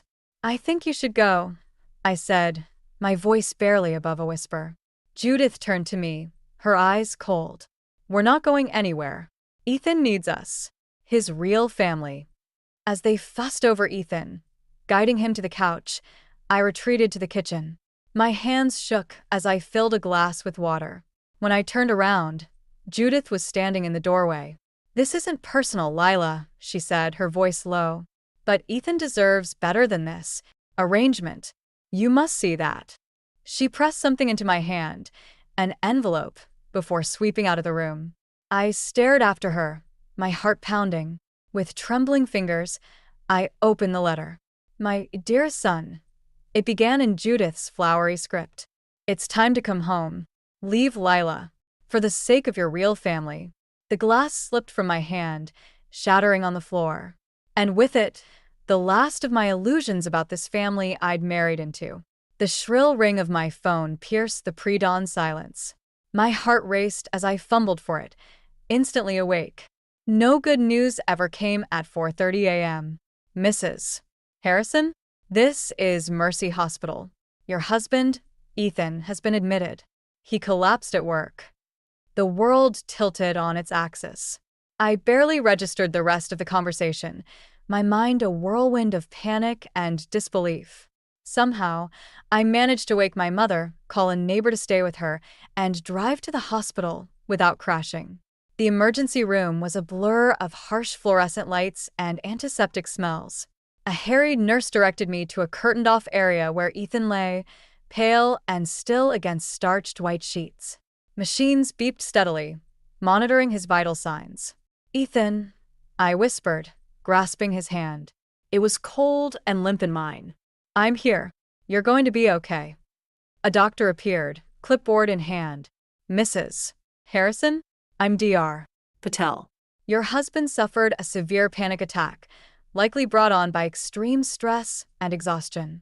We're running tests to rule out any underlying conditions, but for now, he needs rest." I nodded numbly, guilt washing over me. How had I not seen how bad things had gotten? I'd been so caught up in my own struggles with Judith and Veronica that I'd missed the signs of Ethan's deteriorating health. As if summoned by my thoughts, a commotion erupted in the hallway. Judith's shrill voice cut through the hospital's quiet hum. "Where is my son? I demand to see him immediately." I steeled myself as Judith and Veronica burst into the small space, their eyes wild with a mixture of concern and accusation. "What have you done to him?" Judith hissed, pushing past me to Ethan's bedside. "I haven't done anything," I said, fighting to keep my voice steady. "He collapsed at work. The doctor says." "Oh, spare us your excuses," Veronica sneered. "We all know who's really to blame here. If Ethan wasn't working himself to death trying to support you and your mother." "That's enough," Dr. Patel interrupted, her voice firm. "Mr. Harrison needs rest and calm. If you can't provide that, I'll have to ask you to leave." Judith turned on the doctor, her eyes flashing. "Do you know who we are? We're his family. His real family." The words stung, but I refused to let them see how deeply they cut. "Please," I said quietly, "let's not do this here. Ethan needs us to be united right now." For a moment, it seemed like my plea had gotten through. Then Judith's face hardened. "United? You're the reason he's in this state. If you truly cared about Ethan, you'd step aside and let us take care of him." Before I could respond, a weak voice cut through the tension. "Stop it." Ethan's eyes fluttered open, unfocused but aware. "All of you, just stop." We all froze, watching as Ethan struggled to sit up. I moved to help him, but Judith beat me to it, fussing over him like he was a child. "Oh, darling," she cooed. "Don't worry. We're here now. We'll take you home, and—" "No," Ethan said, his voice stronger now. "I'm not going anywhere. Lila is my wife. This is my family. All of you." The silence that followed was deafening. I felt a glimmer of hope, seeing Ethan stand up to his mother for perhaps the first time in his life. But it was short-lived. Ethan's face suddenly contorted in pain. He clutched at his chest, gasping for air. Alarms blared as his body went rigid, then limp. "Code Blue." DR. Patel shouted, pushing us aside. A team of nurses rushed in, and I found myself being ushered out of the room, Judith and Veronica's wails echoing in my ears. The next few hours passed in a haze of fear and disbelief. I sat in the waiting room, numb, as Judith paced and Veronica sobbed dramatically. When Dr. Patel finally emerged, her face grave, I knew before she spoke. "I'm so sorry," she said softly. "We did everything we could, but Mr. Harrison suffered a massive heart attack. He didn't make it. The world stopped." I heard Judith's anguish scream, as if from a great distance. Veronica collapsed into a chair, her makeup streaking down her face. But I felt nothing, just a vast, echoing emptiness where my heart used to be. As the reality of Ethan's death sank in, Judith's grief twisted into something uglier. She rounded on me, her face contorted with rage and pain. "This is your fault," she spat. "You killed my son with your selfishness. You and that mother of yours." I should have defended myself. Should have pointed out that it was their constant pressure and manipulation that had driven Ethan to this breaking point. But I was too shell-shocked to form words. "We'll make sure everyone knows the truth," Veronica chimed in, her voice thick with tears and venom. "You'll pay for what you've done, Lila." As they continued their tirade, hurling accusations and threats, I retreated into myself. The Ethan I knew and loved wouldn't have wanted this. He'd wanted peace, wanted us to be a family. But that dream had died with him. I stood up abruptly, cutting off Judith mid-rant. "I'm going to say goodbye to my husband," I said, my voice surprisingly steady. "You can continue this later." Ignoring their protests, I walked back into Ethan's room. He looked peaceful now, the lines of stress erased from his face. I took his hand one last time, my tears finally falling. "I'm sorry," I whispered. "I'm so sorry I couldn't protect you from all of this. But I promise you, Ethan, I'll find a way to honor your memory, to live the life we dreamed of, even if you can't be here to share it." As I pressed a final kiss to his forehead, I knew that the real battle was just beginning. Judith and Veronica would stop at nothing to destroy me now. But for Ethan's sake and for my own, I had to be stronger than ever before. The drive home from Ethan's funeral was a blur. My hands gripped the steering wheel, knuckles white, as I navigated through the rain-slicked streets. Beside me, Mom sat in silence, her weathered hand resting on my arm, a silent pillar of strength. "We're almost home," I murmured, more to myself than to her. Home. The word felt hollow now, tainted by loss and the lingering echoes of Judith and Veronica's accusations at the cemetery. As we pulled into the driveway, something felt off. The porch light was on, casting an eerie glow in the gathering dusk. I frowned. I was sure I'd turned it off before we left. "Lila," Mom said softly, her eyes fixed on the front door. "There's someone inside." My heart raced as I saw movement through the window. Instinctively, I reached for my phone, ready to call the police. But then a familiar silhouette appeared, and my blood ran cold. "It's Judith," I whispered, disbelief and anger warring within me. "And Veronica." Mom's grip on my arm tightened. "What are they doing here?" I took a deep breath, steeling myself. "I don't know, but I'm going to find out." With shaking hands, I helped Mom into her wheelchair and approached the front door. I hesitated for a moment, key in hand, before squaring my shoulders and stepping inside. The scene that greeted us was surreal. Judith and Veronica lounged in the living room as if they owned the place. Boxes were stacked haphazardly around them, and I realized with growing horror that they were filled with my belongings. "What the hell is going on?" I demanded, my voice cracking. Judith looked up, her face a mask of faux sympathy. "Oh, Lila dear. We thought it best to get a head start on packing for you. After all, you can't possibly stay here now that Ethan's gone." Veronica nodded, a cruel smile playing at her lips. "This house belongs to the family. And let's face it, you're not family anymore." The audacity of their words struck me like a physical blow. I stumbled back, steadying myself against Mom's wheelchair.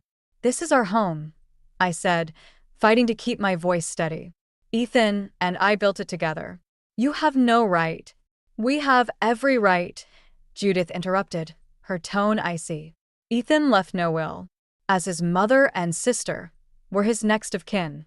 The house, the assets, they all revert to us." I felt the floor shift beneath me. How could I have been so naive? In all our planning, in all our dreams, we'd never considered the unthinkable. We'd never prepared for a world without Ethan. "You can't do this," Mom spoke up, her voice quiet but firm. "This house was built to accommodate my needs. Where do you expect us to go?" Veronica shrugged, examining her manicured nails. "That's hardly our concern, is it? You should have thought of that before you leeched off my brother for all these years." White-hot rage surged through me. I stepped forward, fists clenched at my sides. "Get out," I snarled. "Get out of our house right now. Or I swear to God." "Or what?" Judith challenged, rising to her feet. "Face it, Lila. You've lost. It's time for you to crawl back to whatever hole you came from and leave us to grieve our son in peace." I opened my mouth to retort, but Mom's hand on my arm stopped me. "Lila," she said softly, "let's just go. We can figure this out later." The fight drained out of me as I looked into her eyes, seeing the exhaustion and sorrow mirrored there. With a heavy heart, I nodded. "Fine," I said, turning back to Judith and Veronica. "We'll go. But this isn't over." As we retreated to the guest room, the only space not yet invaded by their presence, I felt hollow. Empty. How had it come to this? In the span of a week, I'd lost my husband, my home, and any illusion of family I'd clung to.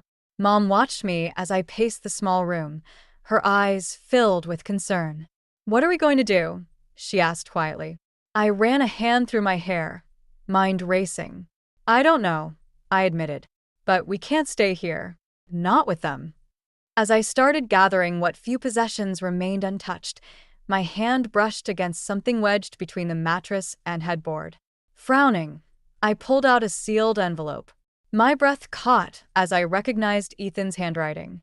With trembling fingers, I tore it open, unfolding the letter inside. "My dearest Lila," it began. "If you're reading this, it means I'm gone.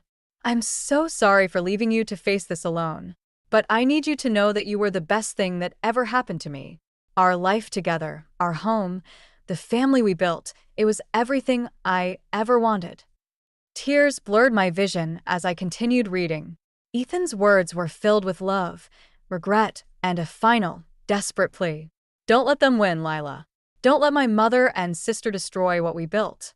You're stronger than they are. You always have been. Live the life we dreamed of, even if I can't be there to share it. Be free, my love. Be happy." As I finished the letter, a strange calm settled over me. Ethan's final gift wasn't just his words, it was the strength to face what lay ahead. I looked up at Mom, a new resolve burning in my chest. "Pack what you can," I said. "We're leaving tonight." "But where will we go?" she asked. I squared my shoulders, Ethan's letter clutched to my heart. "I don't know yet, but wherever it is, it'll be ours. And it'll be free of them." As we prepared to leave the house we'd called home, I silently vowed to honor Ethan's memory. Judith and Veronica might have won this battle, but the war was far from over. And I intended to fight with everything I had. The morning light filtered through the dusty motel curtains, casting a sickly glow across the room. I'd barely slept, my mind racing with plans and worries. Mom stirred in the bed beside me, her face etched with concern as she woke. "Lila," she said softly, "what are we going to do?" I took a deep breath, steeling myself for the day ahead. "We're going to fight, Mom. We're going to take back what's ours." With renewed determination, I helped Mom into her wheelchair, and we made our way back to the house. Our house. As we pulled into the driveway, I saw Judith peering out the window, her face twisting with disdain. "Remember," I told Mom, "no matter what they say, we have a right to be here." We entered without knocking, the familiar scent of home now tainted by Judith's overpowering perfume. Veronica lounged on the couch, scrolling through her phone with affected boredom. "Oh, look who's back," Judith sneered. "Come to beg for scraps?" I ignored her, wheeling Mom into the living room. "We're not leaving," I said firmly. "This is our home, and you have no legal right to be here." Veronica laughed, a harsh, brittle sound. "Is that so? And who's going to make us leave?" "You, if I have to," I replied, my voice steady despite the trembling in my hands. "I've contacted a lawyer. Ethan and I built this house together. Half of it is legally mine." Judith's face darkened. "You ungrateful little—" "That's enough," Mom interrupted, her quiet voice cutting through the tension. "Haven't you done enough damage? Can't you see how much pain you're causing?" For a moment, I saw a flicker of something, regret, shame, in Judith's eyes. But it vanished as quickly as it appeared, replaced by cold fury. "Pain," she hissed. "You want to talk about pain? My son is dead because of you. Because he worked himself to death trying to support you and your crippled mother." The words hit like a physical blow. I stumbled back, tears stinging my eyes. But before I could respond, Mom spoke up again. "Ethan loved us," she said softly. "He loved Lila with his whole heart. And he would be ashamed of how you're behaving now." Veronica snorted. "Please. Ethan was too weak to stand up to you. He always was." Something inside me snapped. "Get out," I snarled, advancing on them. "Get out of our house right now, or I swear to God I'll—" "You'll what?" Judith challenged, rising to meet me. "Face it, Lila. You're nothing without Ethan. You can't even take care of yourself, let alone your mother. Why don't you do everyone a favor and just disappear?" I felt the fight drain out of me, replaced by a bone-deep weariness. This was Ethan's family, the people who were supposed to love and support us. How had it come to this? "Fine," I said quietly. "If that's how you want it, we'll go. But don't think for a second this is over." As we turned to leave, Veronica's mocking voice followed us. "Run along now. We'll take good care of Ethan's things. After all, we're the only real family he had." The door slammed behind us, the sound echoing in the sudden silence.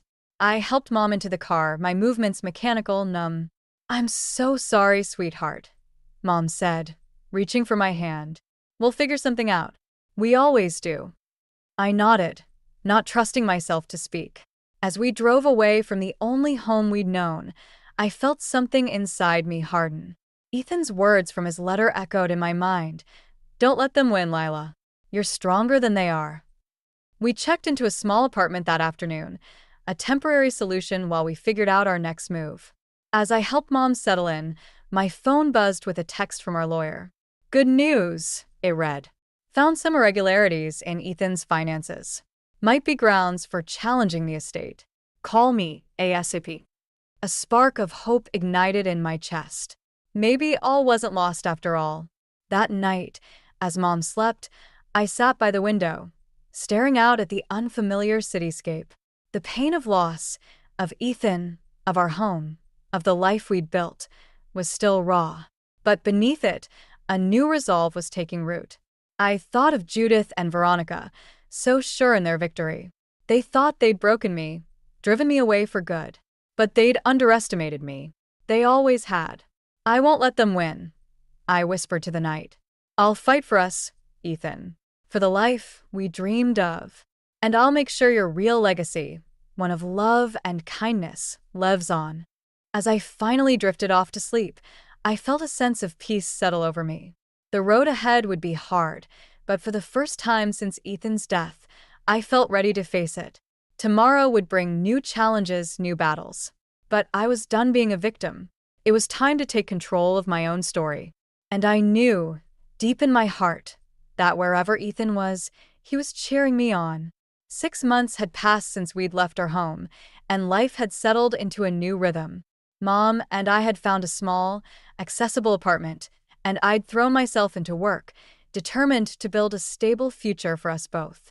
The pain of losing Ethan still ached, but it had dulled to a manageable throb. I was sorting through bills at the kitchen table when my phone buzzed. An unknown number. I hesitated before answering. Lila. The voice was familiar, but strained. It's Veronica. My grip tightened on the phone. What do you want? Please don't hang up, she pleaded, her usual haughtiness replaced by desperation. We need your help. It's bad, Lila. I closed my eyes, fighting the urge to end the call. Why should I help you? After everything you've done? Veronica's voice cracked. I know we don't deserve it, but we have nowhere else to turn. Mom and we've lost everything. Despite myself, I felt a flicker of curiosity. What do you mean, lost everything? She launched into a rambling explanation. Something about an investment opportunity, promises of huge returns. But it had all been a scam. They'd sunk every penny they had, including the money from selling our house, into a fraudulent scheme. We're facing eviction, Veronica finished, her voice small. Mom's a mess. I don't know what to do. A part of me, a vindictive, hurt part, wanted to laugh, to revel in their misfortune. But Ethan's voice echoed in my mind. Be better than them, Lila. Always be better. I took a deep breath. I'm sorry that happened to you, but I don't see how I can help. Please, Veronica begged. We just need a loan. Enough to get back on our feet. We'll pay you back, I swear. No, I said firmly. I can't do that. I won't. But we're family, she cried. The words hit me like a slap. Family? I repeated, incredulous. You made it very clear that I wasn't family. You took everything from me, Veronica. My home, my memories of Ethan. And now you have the audacity to claim we're family? Silence stretched between us. When Veronica spoke again, her voice was thick with tears. You're right. We were horrible to you. I see that now. I'm so sorry, Lila. For everything. I closed my eyes, conflicting emotions warring within me. I appreciate the apology, I said finally, but it doesn't change anything. I can't help you. Please, she whispered. We have nowhere else to go. That's not my problem, I replied, surprised by the steel in my voice. You made your choices. Now you have to live with them. I ended the call, my hands shaking. Mom wheeled into the room, concern etched on her face. Everything okay, sweetheart? I nodded, forcing a smile. Just a wrong number. But as the days passed, I couldn't shake the conversation from my mind. I found myself wondering about Judith and Veronica. Were they really destitute? Part of me wanted to believe it was just another manipulation tactic. But the desperation in Veronica's voice had seemed genuine. A week later, my curiosity got the better of me. I drove past our old house, half expecting to see it as immaculate as ever. Instead, I was shocked to find a for sale sign in the overgrown yard. The paint was peeling, the garden I'd lovingly tended now a tangle of weeds. As I sat in my car, staring at the neglected remnants of our dream home, a flood of memories washed over me. Ethan and I painting the nursery, full of hope for a future that never came. Mom's laughter echoing through the kitchen as we cooked Sunday dinners. The quiet moments on the porch, Ethan's arm around me, planning our life together. Tears blurred my vision. I realized I was gripping Ethan's letter, which I still carried everywhere. His words seemed to leap off the page. Don't let them win, Lila. But don't let bitterness consume you either. With a shaky breath, I started the car and drove to the address Veronica had given me. It was a rundown motel on the outskirts of town. I spotted Judith immediately, sitting on a bench outside one of the rooms. She looked years older, her once immaculate appearance now disheveled and worn. As I approached, her eyes widened in recognition. Lila, she whispered, disbelief etched on her face. "What are you doing here?"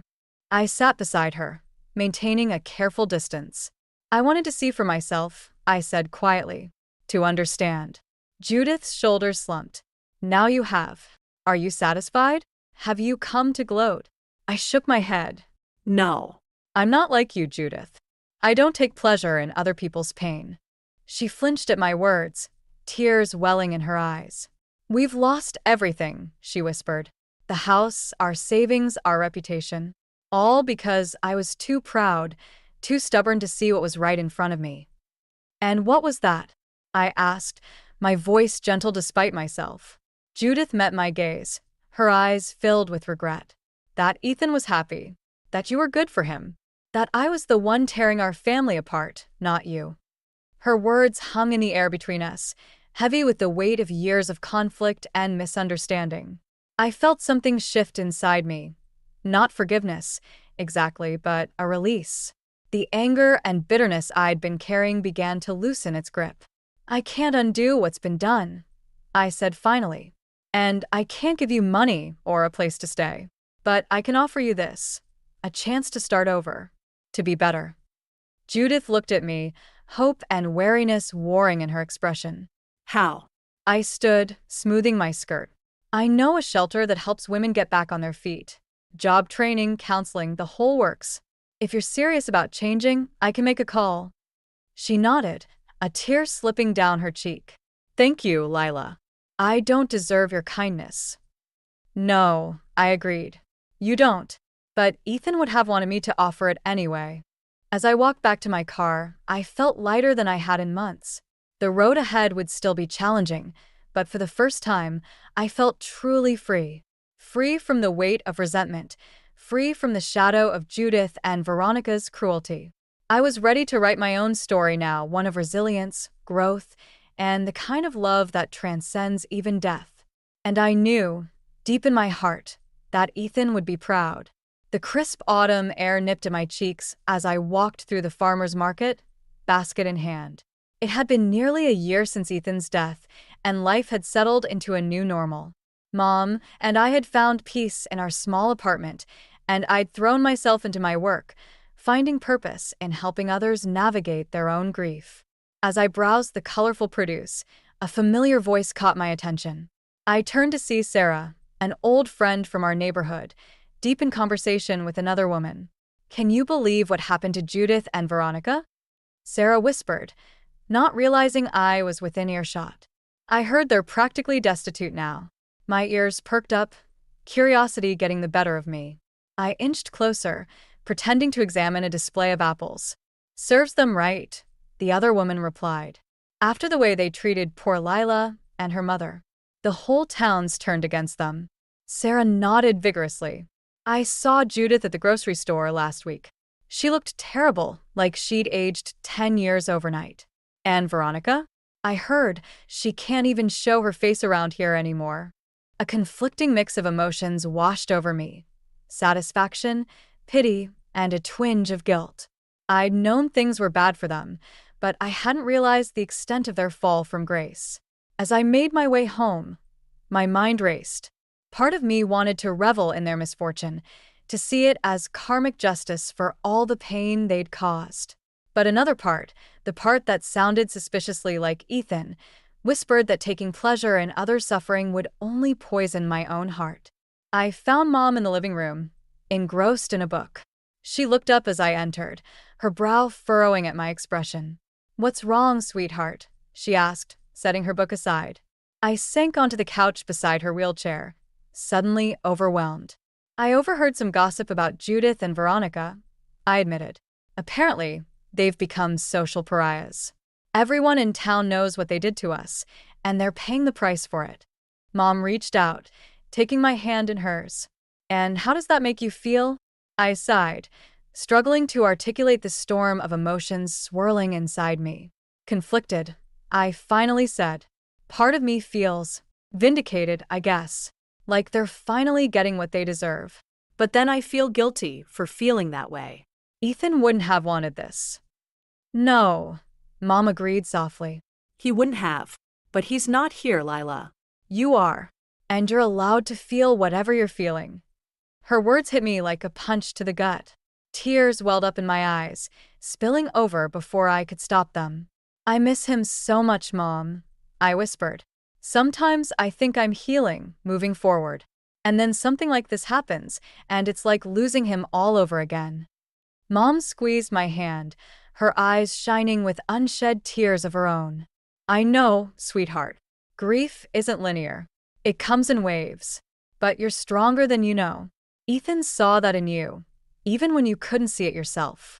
We sat in companionable silence for a while, each lost in our own thoughts. As the sun began to set, casting long shadows across the room, I made a decision. I need to see them, I said, my voice steadier than I felt. Judith and Veronica. I need to. I don't know. Make peace, maybe? Mom studied me for a long moment before nodding. If that's what you need to do, then do it. Just be careful, Lila. Protect your heart. The next day, I found myself standing outside the women's shelter where I'd helped Judith and Veronica get settled. My palms were sweaty, my heart racing as I pushed open the door. The receptionist recognized me, offering a sympathetic smile. "They're in the common room," she said, gesturing down the hall. I steeled myself before entering, unsure of what I'd find. The sight that greeted me was a far cry from the proud, polished women I'd known. Judith sat alone by the window, her once immaculate hair now streaked with gray and pulled back in a messy bun. Veronica hunched over a table in the corner, furiously scribbling in a notebook. As I approached, Judith looked up. Her eyes widened in recognition, a mix of shame and defiance flashing across her face. "Lila," she said, her voice hoarse. "What are you doing here?" Veronica's head snapped up at the sound of my name. She paled, looking like she wanted to bolt from the room. I took a deep breath, centering myself. "I came to see how you were doing," I said simply. Judith barked out a harsh laugh. "How we're doing? We've lost everything. Our home, our friends, our dignity. Are you here to gloat?" I shook my head, feeling a sudden wave of pity wash over me. "No," I said softly. "I'm here because I think it's time we all found a way to move forward." Veronica spoke up, her voice barely above a whisper. "Why would you want to help us? After everything we did?" I thought of Ethan, of the love and compassion he'd shown even in the face of their cruelty. I thought of Mom, her quiet strength and unwavering support. And I thought of myself, the woman I'd become through this crucible of loss and pain. "Because holding on to anger and resentment will only hurt me in the end," I said, surprising myself with the conviction in my voice. "And because Ethan would have wanted me to find a way to forgive, even if you don't deserve it." As I stood there, facing the two women who had caused me so much pain, I felt something shift inside me. It wasn't forgiveness, not yet. But it was a step towards healing, towards reclaiming the peace that had been stolen from me. In that moment, I realized that true justice wasn't about seeing others suffer. It was about rising above the pain, about choosing to live with kindness and integrity even when it's hard. It was about honoring Ethan's memory by becoming the best version of myself. And for the first time in a long time, I felt truly free. The morning sun streamed through the windows of our new home, casting a warm glow across the living room. I stood at the kitchen counter, sipping my coffee and watching Mom tend to her small herb garden on the balcony. It had been 2 years since we'd left our old life behind, and the peace we'd found here still felt like a miracle some days. "Lila," Mom called, wheeling herself back inside. "Don't forget, we have that community garden meeting this afternoon." I nodded, smiling. We'd thrown ourselves into local volunteer work, finding purpose and connection in helping others. It was a far cry from the isolated, embattled life we'd led before. As I gathered my things for work, my phone buzzed with a text. It was from Sarah, my old neighbor. "Thought you should know, Judith and Veronica are moving out of the shelter today. They've found a small apartment across town." I paused, letting the information sink in.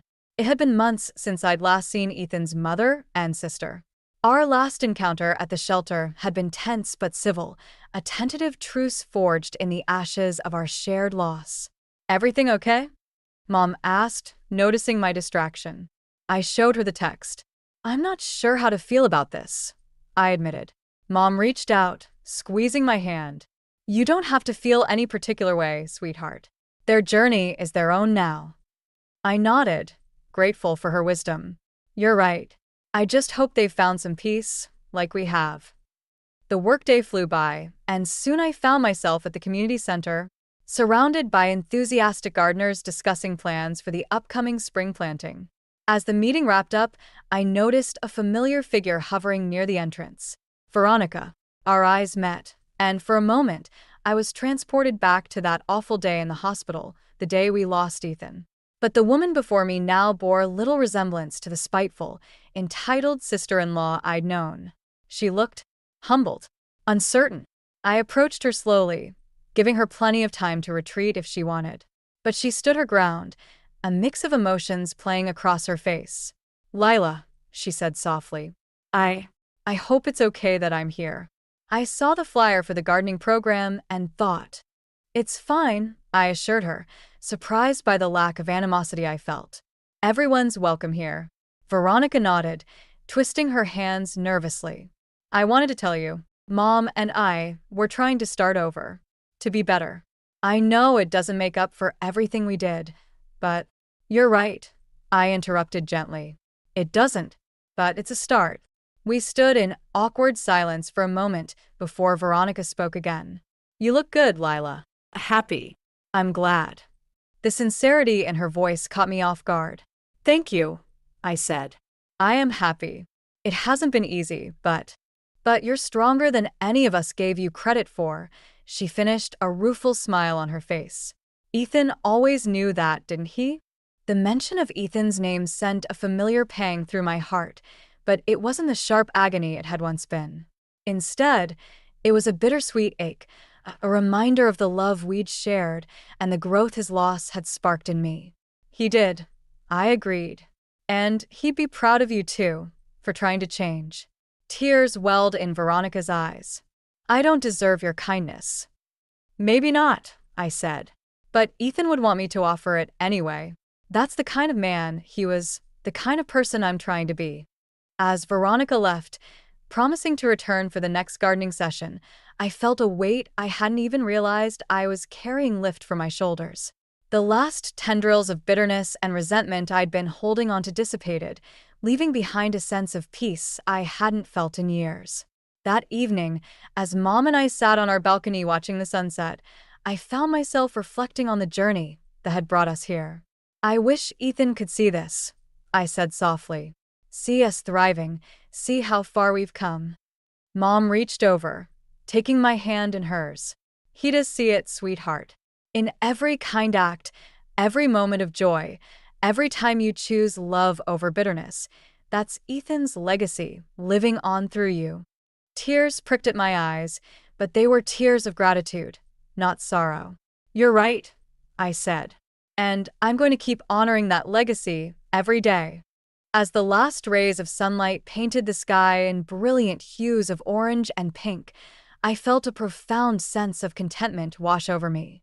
The road had been long and painful, filled with loss and betrayal. But it had also led me here, to a place of strength, resilience, and hard-won peace. I thought of Judith and Veronica, embarking on their own journey of redemption. Of the community we'd built here, full of people supporting and uplifting each other. Of Mom, my unwavering rock through it all. And I thought of Ethan, not with the aching grief of before, but with a warm fondness, grateful for the love we'd shared and the lessons that love had taught me. The future stretched out before us, full of possibility. There would be challenges, of course, but I knew now that I had the strength to face them, that we had the strength to face them, together. As night fell and the first stars began to twinkle in the sky, I made a silent promise, to Ethan, to Mom, to myself. I would live fully, love deeply, and always strive to be the best version of myself. Not out of obligation or fear, but because I discovered that was the truest path to happiness. In the end, It wasn't about revenge or justice or even forgiveness. It was about choosing, every day, to live a life that honored the love we'd shared and the growth we'd achieved. And in that choice, I found my greatest victory. I never expected my peaceful Tuesday morning to turn into the beginning of a domestic nightmare.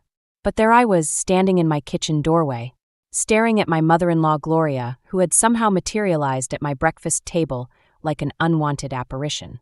My name is Sawyer, and until that moment, I'd been living what I considered a pretty well-balanced life. Working from home as an accountant, raising 2 great kids, and maintaining a happy marriage, all without the constant physical presence of my mother-in-law. Sure, she lived a comfortable 3-hour drive away, which meant manageable weekend visits every couple of months. Perfect distance, if you ask me. I sold my house, Gloria announced, stirring sugar into her self-served coffee. She'd clearly helped herself to my kitchen before I'd even come downstairs. The market was too good to pass up. I gripped my empty coffee mug tighter, trying to process her words. You sold your house. When did this happen? Oh, just finalized yesterday. She waved her hand dismissively, as if selling her home of 30 years was as casual as changing her nail polish. I thought, why not surprise everyone? The kids will be so excited to have their grandmother around more often. The word around made my stomach drop. Around? What exactly do you mean by that, Gloria? Well, I'll be staying here while I figure out my next move. She smiled, but it didn't reach her eyes. Ethan always said I was welcome anytime. Of course he did. My dear husband, always trying to please everyone, especially his mother. I made a mental note to have a serious conversation with him later. Does Ethan know about this? I managed to ask, keeping my voice steady. Not yet. He's already left for work, hasn't he? I thought we could surprise him when he gets home. Gloria took another sip of her coffee, grimacing slightly. You know, dear, you really should try that premium coffee brand I recommended. This tastes rather commercial. Before I could respond, thundering footsteps announced the arrival of my kids. Jack, my 10-year-old, skidded into the kitchen first, his superhero pajamas rumpled from sleep. 8-year-old Ella followed close behind, her eyes widening at the sight of her grandmother. Grandma! They shouted in unison, rushing to hug her. My darlings! Gloria cooed, embracing them. How would you like having Grandma around more often? I watched their excited faces and felt my chest tighten. This wasn't just about me anymore. Gloria had cleverly ensured her announcement would have an audience. My children's genuine joy would make it nearly impossible to object to her presence without looking like the villain. Mom, can Grandma stay in my room? Ella asked, bouncing on her toes. Oh, sweetie, I brought my own things. They're in my car, Gloria interjected before I could answer. I thought the guest room would be perfect. It gets such lovely morning light. I stood there, coffee mug still empty, watching as Gloria masterfully took control of my household in less than 15 minutes. The guest room, my home office where I worked full-time, was apparently now her new bedroom. Kids, you need to get ready for school, I said, finally finding my voice. Go on up and get dressed. Don't forget to brush your teeth. As they rushed upstairs, Gloria began rummaging through my cabinets, pulling out pans. I thought I'd make the children a proper breakfast. Pop-Tarts aren't really suitable nutrition for growing minds, are they? I felt my jaw clench. The kids like their routine, Gloria. And I need to talk to you about. Oh, would you be a dear and help me bring in my luggage? She cut me off, already cracking eggs into a bowl. I packed light, just 14 boxes and 3 suitcases. For now. For now. Those 2 words echoed in my head like a death knell. As I watched her move around my kitchen like she owned it, I realized this wasn't just a visit. This was an invasion, and Gloria had just appointed herself supreme commander of my household. My phone buzzed, a text from Ethan. Running late tonight. Budget meeting. Love you. I stared at the message, then at Gloria humming as she scrambled eggs in my favorite pan. Something had to be done, and clearly, I would have to be the one to do it. Ethan didn't come home until after 9 that night. I'd spent the entire day watching Gloria systematically reorganize my kitchen, rearrange my living room furniture, and critique my parenting choices through carefully worded suggestions. By the time he walked through the door, I was ready to explode. Mom! Ethan stopped dead in his tracks, briefcase still in hand. What are you doing here? Gloria emerged from the kitchen, wearing the apron I'd received last Christmas. Surprise! I made your favorite pot roast. Though I must say, Sawyer's oven runs a bit hot. We should really have that checked. I watched my husband's face cycle through confusion, joy, and finally, concern as he glanced my way. This is unexpected. Why didn't you call first? Oh, you know me. I love surprises. Gloria bustled over to hug him. And wait until you hear my wonderful news. While Gloria launched into her practice speech about selling her house, I retreated to our bedroom. 10 minutes later, Ethan found me sitting on our bed, staring at my laptop screen where my work documents were still open. So, he started loosening his tie. This is something. I laughed, but there was no humor in it. Your mother has commandeered my home office, criticized every parenting decision I've made in the last decade, and informed the kids they'll be starting music lessons next week. But sure, let's call it something. Ethan sat beside me, his shoulder touching mine. She means well. Does she? I turned to face him. Because earlier today, she told Jack that 10 is too old for superhero comics and that he should be reading classics instead. He was in tears. Mom can be traditional, Ethan hedged. Traditional? I stood up, pacing the room. She replaced all my cleaning supplies with vinegar solutions because apparently I've been poisoning our children with modern products. And don't even get me started on the lecture about screen time when she caught Ella playing her educational math game. A soft knock interrupted us. Ethan, the pot roast is getting cold, dear. I watched my husband's shoulders tense. We'll be right there, Mom. You know I can't work with her here, I said quietly. My clients expect privacy during video calls. I can't conduct business with your mother hovering around, commenting on everything. It's temporary, Ethan assured me, but he wouldn't meet my eyes. Just until she figures out her next move. The next morning, I woke to the sound of pots clanging in the kitchen. Gloria had apparently decided 6 a.m. was the perfect time to start making a proper breakfast. I found her whisking eggs while simultaneously lecturing Jack about his posture. Grandmother knows best, she was saying. When your father was your age, he sat up straight as a pin. Now look at you, hunched over like a little gargoyle. Jack caught my eye, silently pleading for rescue. Before I could intervene, Gloria spotted me. Sawyer, dear, I've been meaning to talk to you about the children's schedules. All these after-school activities, soccer, art class, it's too much stimulation.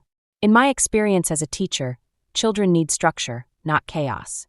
Their schedules are fine, Gloria, I said, pouring coffee into my travel mug.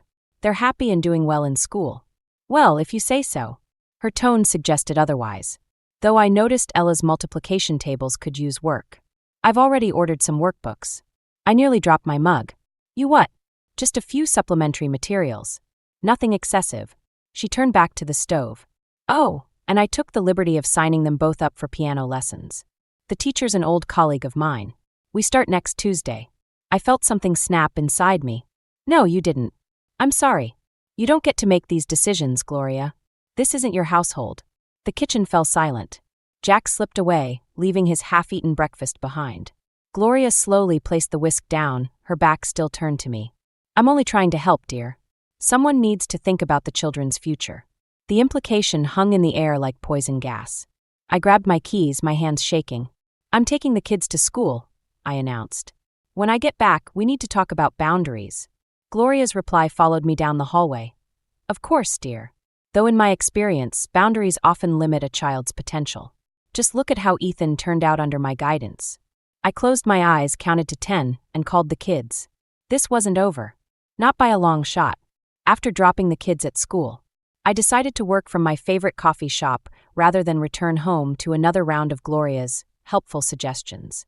As I settled in with my laptop, a notification popped up from my bank. My heart nearly stopped when I saw the transaction details.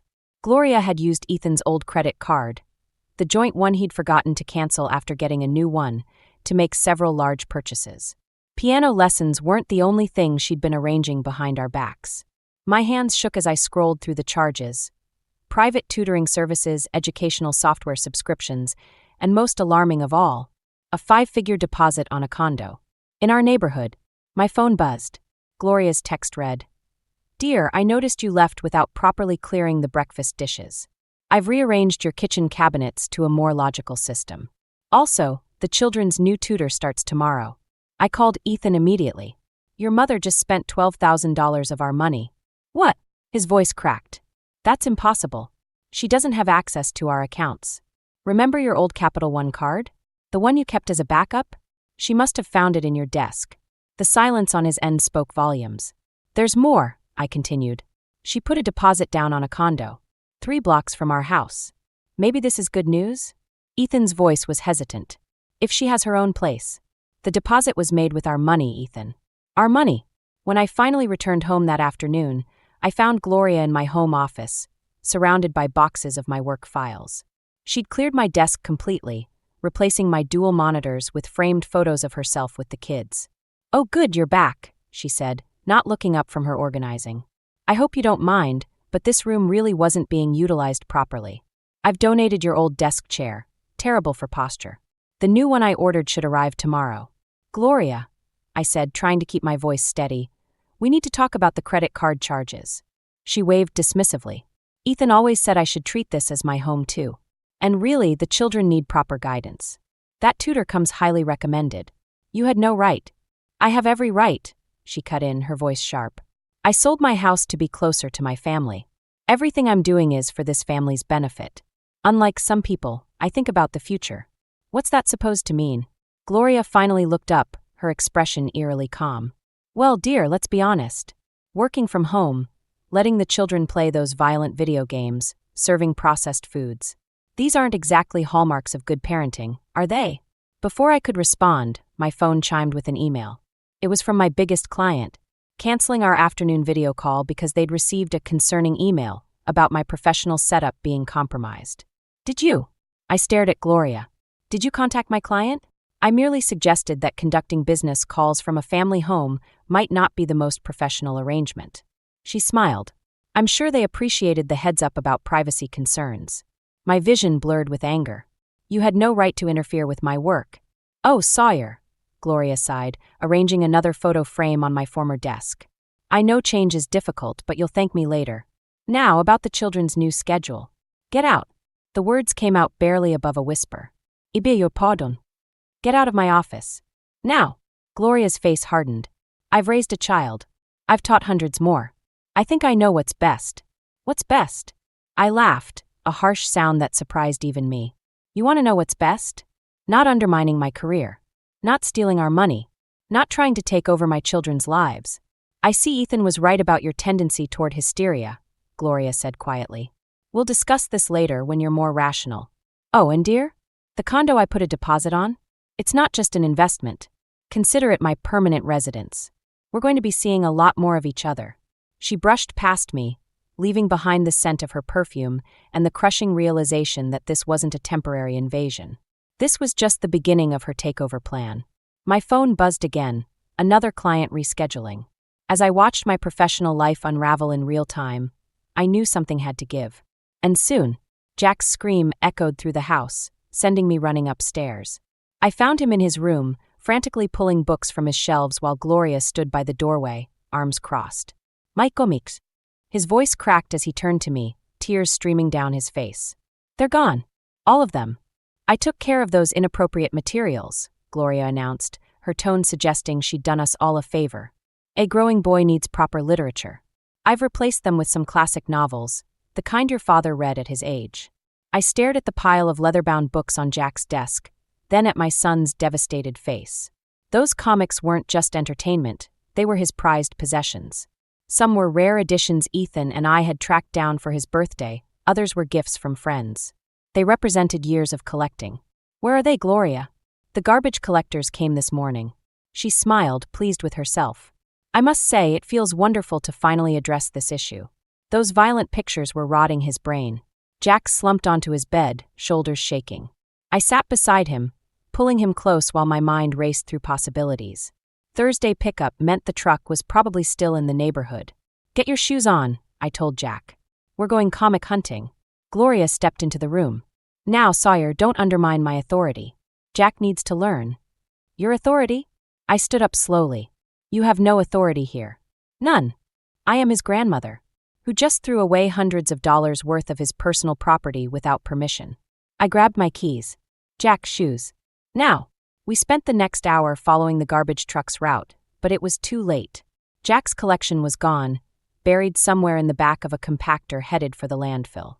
When we returned home, I found Ella hiding in the garden, her small hands covered in dirt.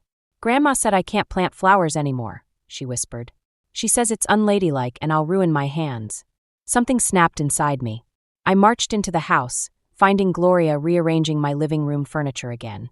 "We need to talk," I said. "About Jack's improvement plan? I've already enrolled him in Latin classes.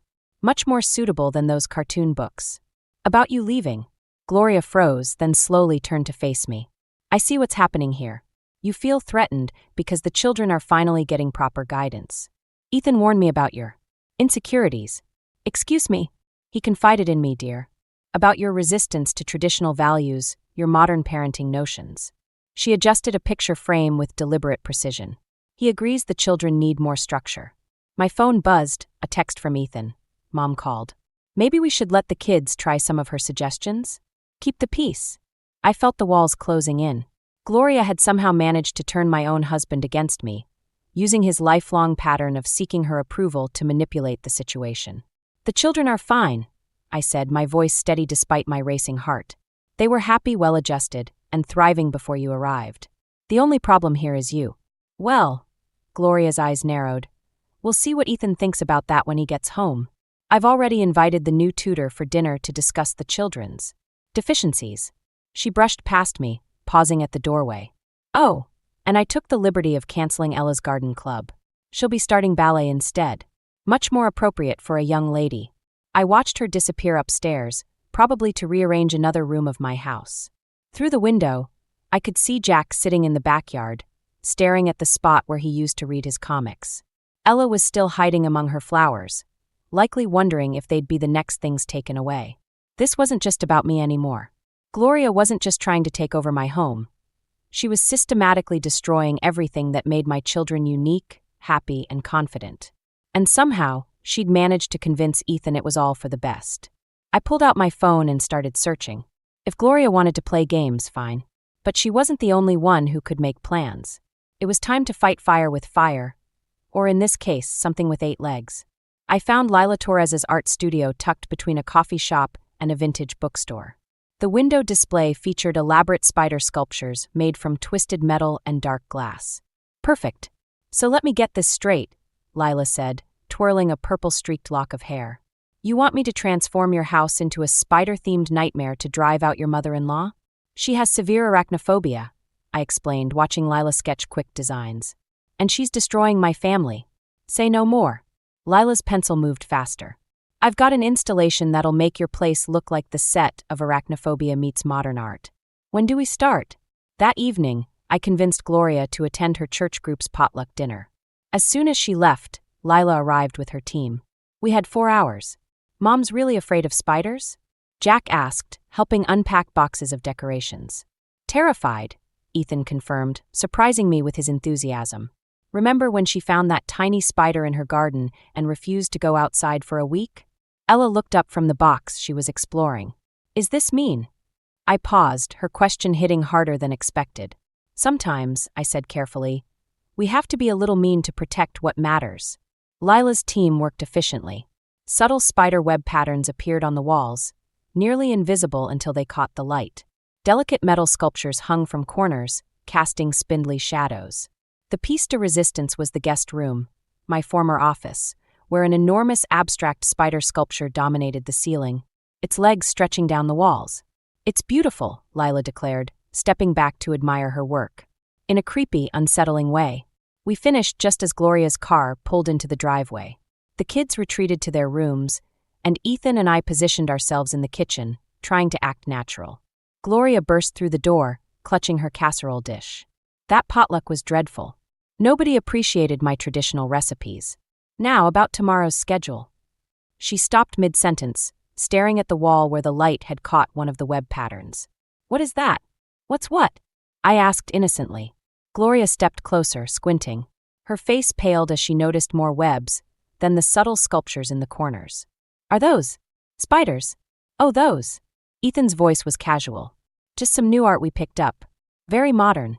Gloria's hands began to shake. "Take them down. Right now." "But they're part of our new decor," I said.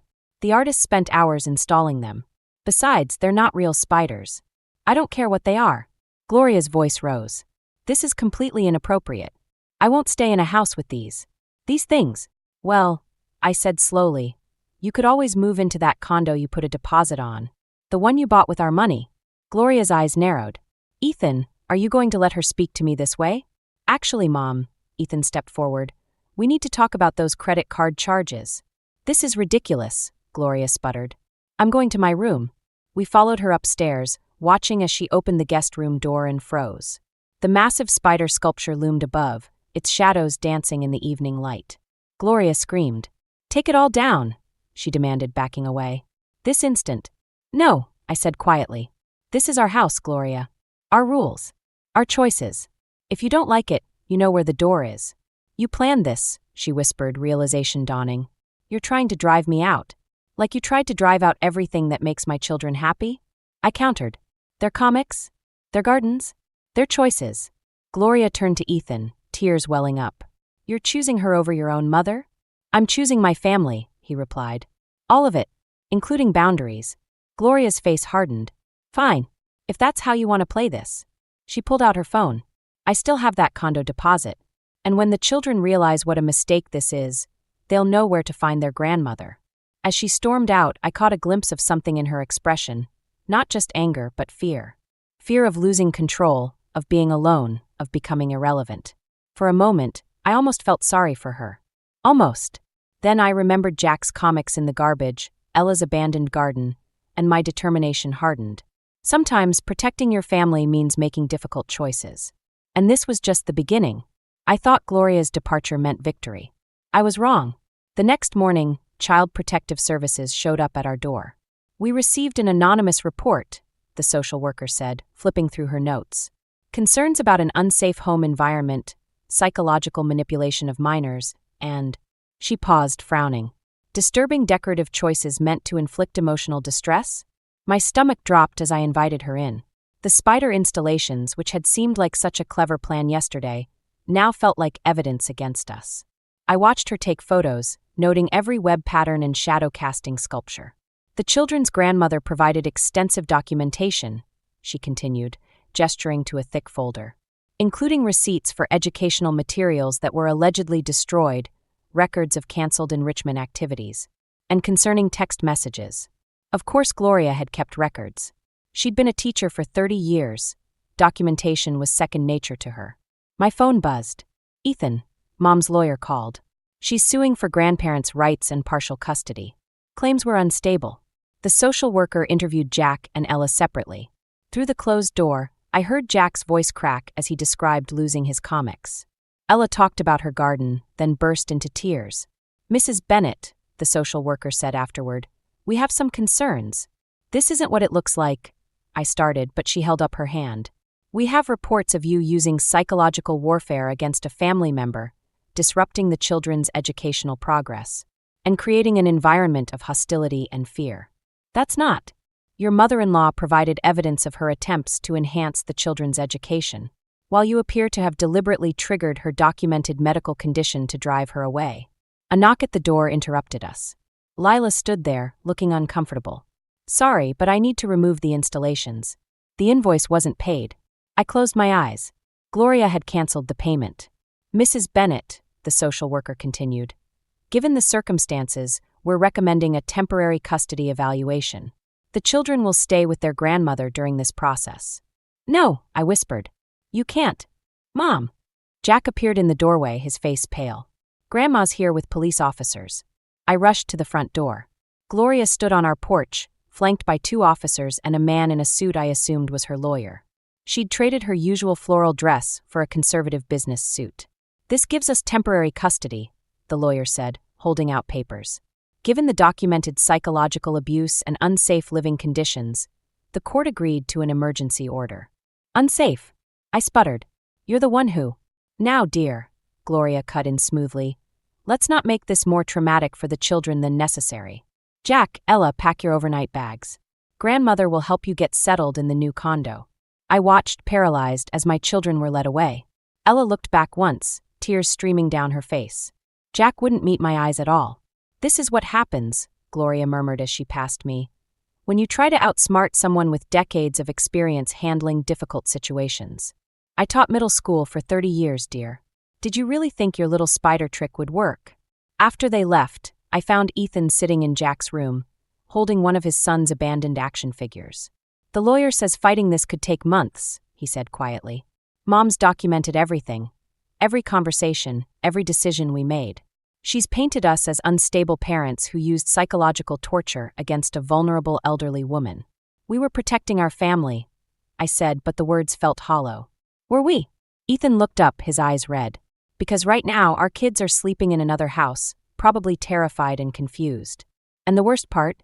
Legally speaking, we gave Gloria everything she needed to take them." I sank down beside him, the action figure between us like a tiny plastic accusation. The spider decorations that had seemed so clever now felt childish, petty. We'd tried to fight manipulation with manipulation, and Gloria had turned our own weapon against us. My phone buzzed one last time, a message from Gloria. "The children are settled in nicely. Jack's new Latin tutor starts tomorrow. Isn't it wonderful how everything worked out for the best?"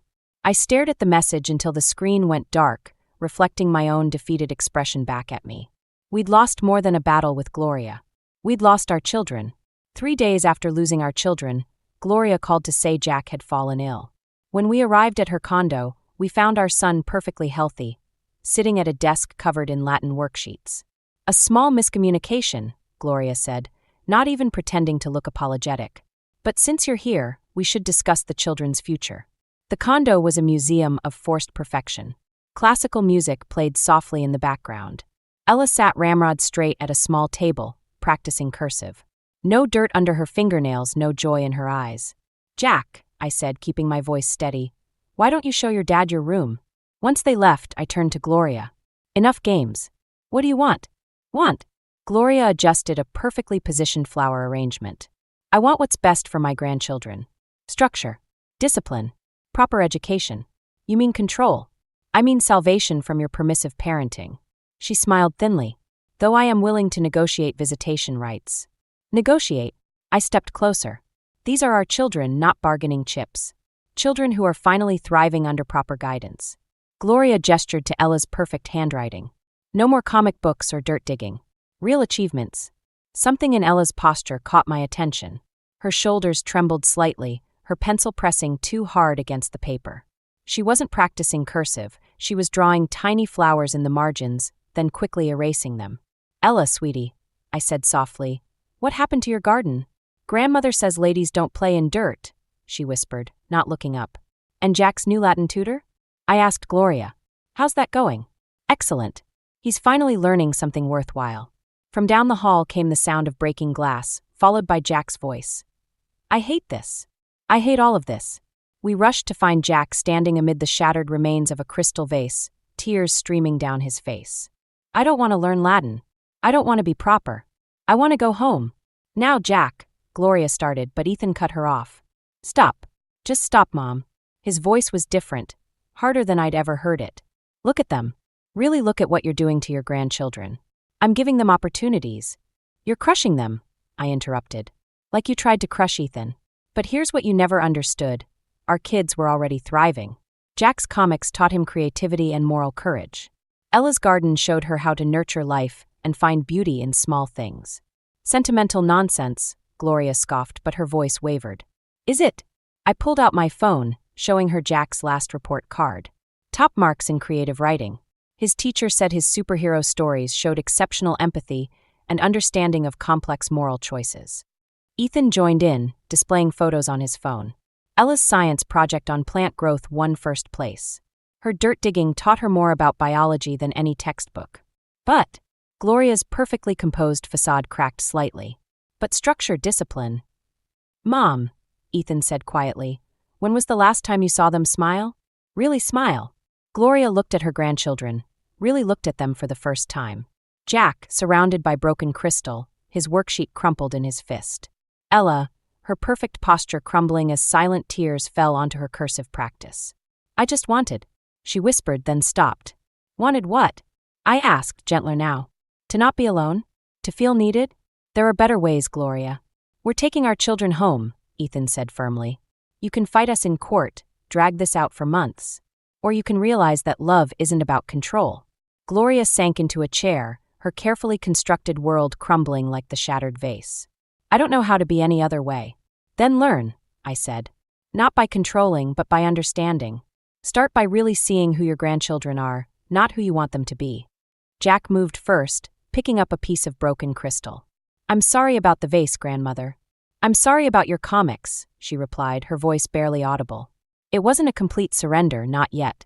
But as we gathered our children's things, I saw Gloria watching them with new eyes, seeing perhaps for the first time the damage that comes from trying to reshape someone else's joy into your own image of perfection. A month after the confrontation at Gloria's condo, I found a package on our doorstep. Inside was a collection of vintage superhero comics, first editions, carefully preserved. The note read simply, "For Jack." I was wrong. That evening, while the kids were doing homework, Gloria arrived for her first supervised visit. She stood awkwardly in our living room, clutching a gardening catalog. "I thought," she said to Ella, "we might look at some seeds for spring planting. If you're interested." Ella glanced at me before responding. "I already started my tomatoes. But you could help with the peppers." The tension in the room softened slightly. Jack emerged from his room, one of the vintage comics in hand. "This one's really good, grandmother. Want to hear about it?" Gloria sat down, her usual perfect posture relaxing just a fraction. "I would actually." I watched from the kitchen as Jack explained the complex moral dilemma facing his favorite hero. Gloria listened, really listened, asking questions that showed genuine interest rather than judgment. When Ella brought out her garden plans, Gloria didn't once mention dirty fingernails or unladylike behavior. Later, after the kids went to bed, Gloria lingered by the door.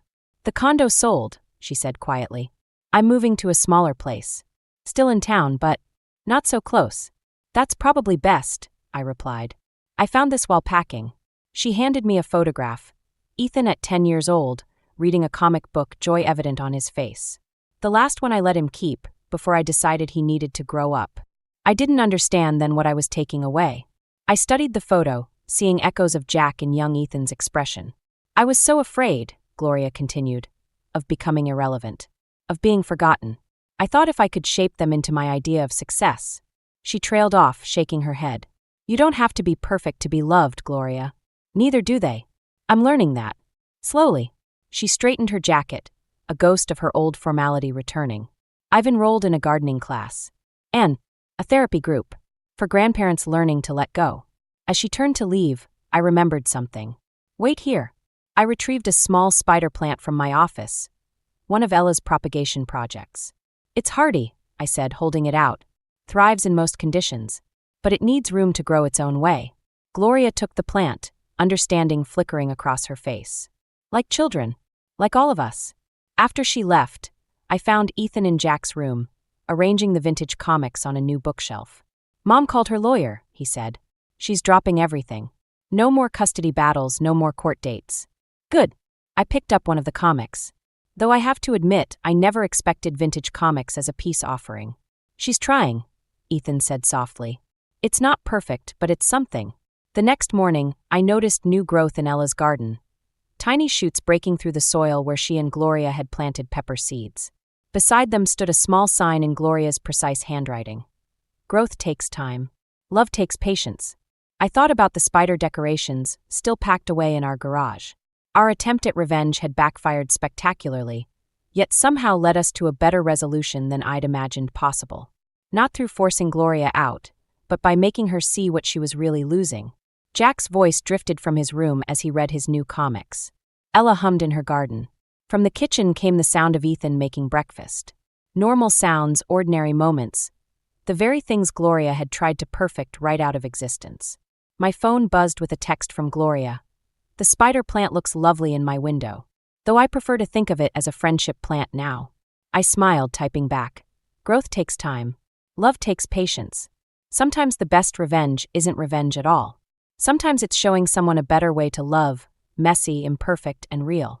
Like superhero comics and dirt under fingernails, like spider plants reaching for light in their own unique way. And sometimes, just sometimes, it's about learning to let go of the need for revenge altogether."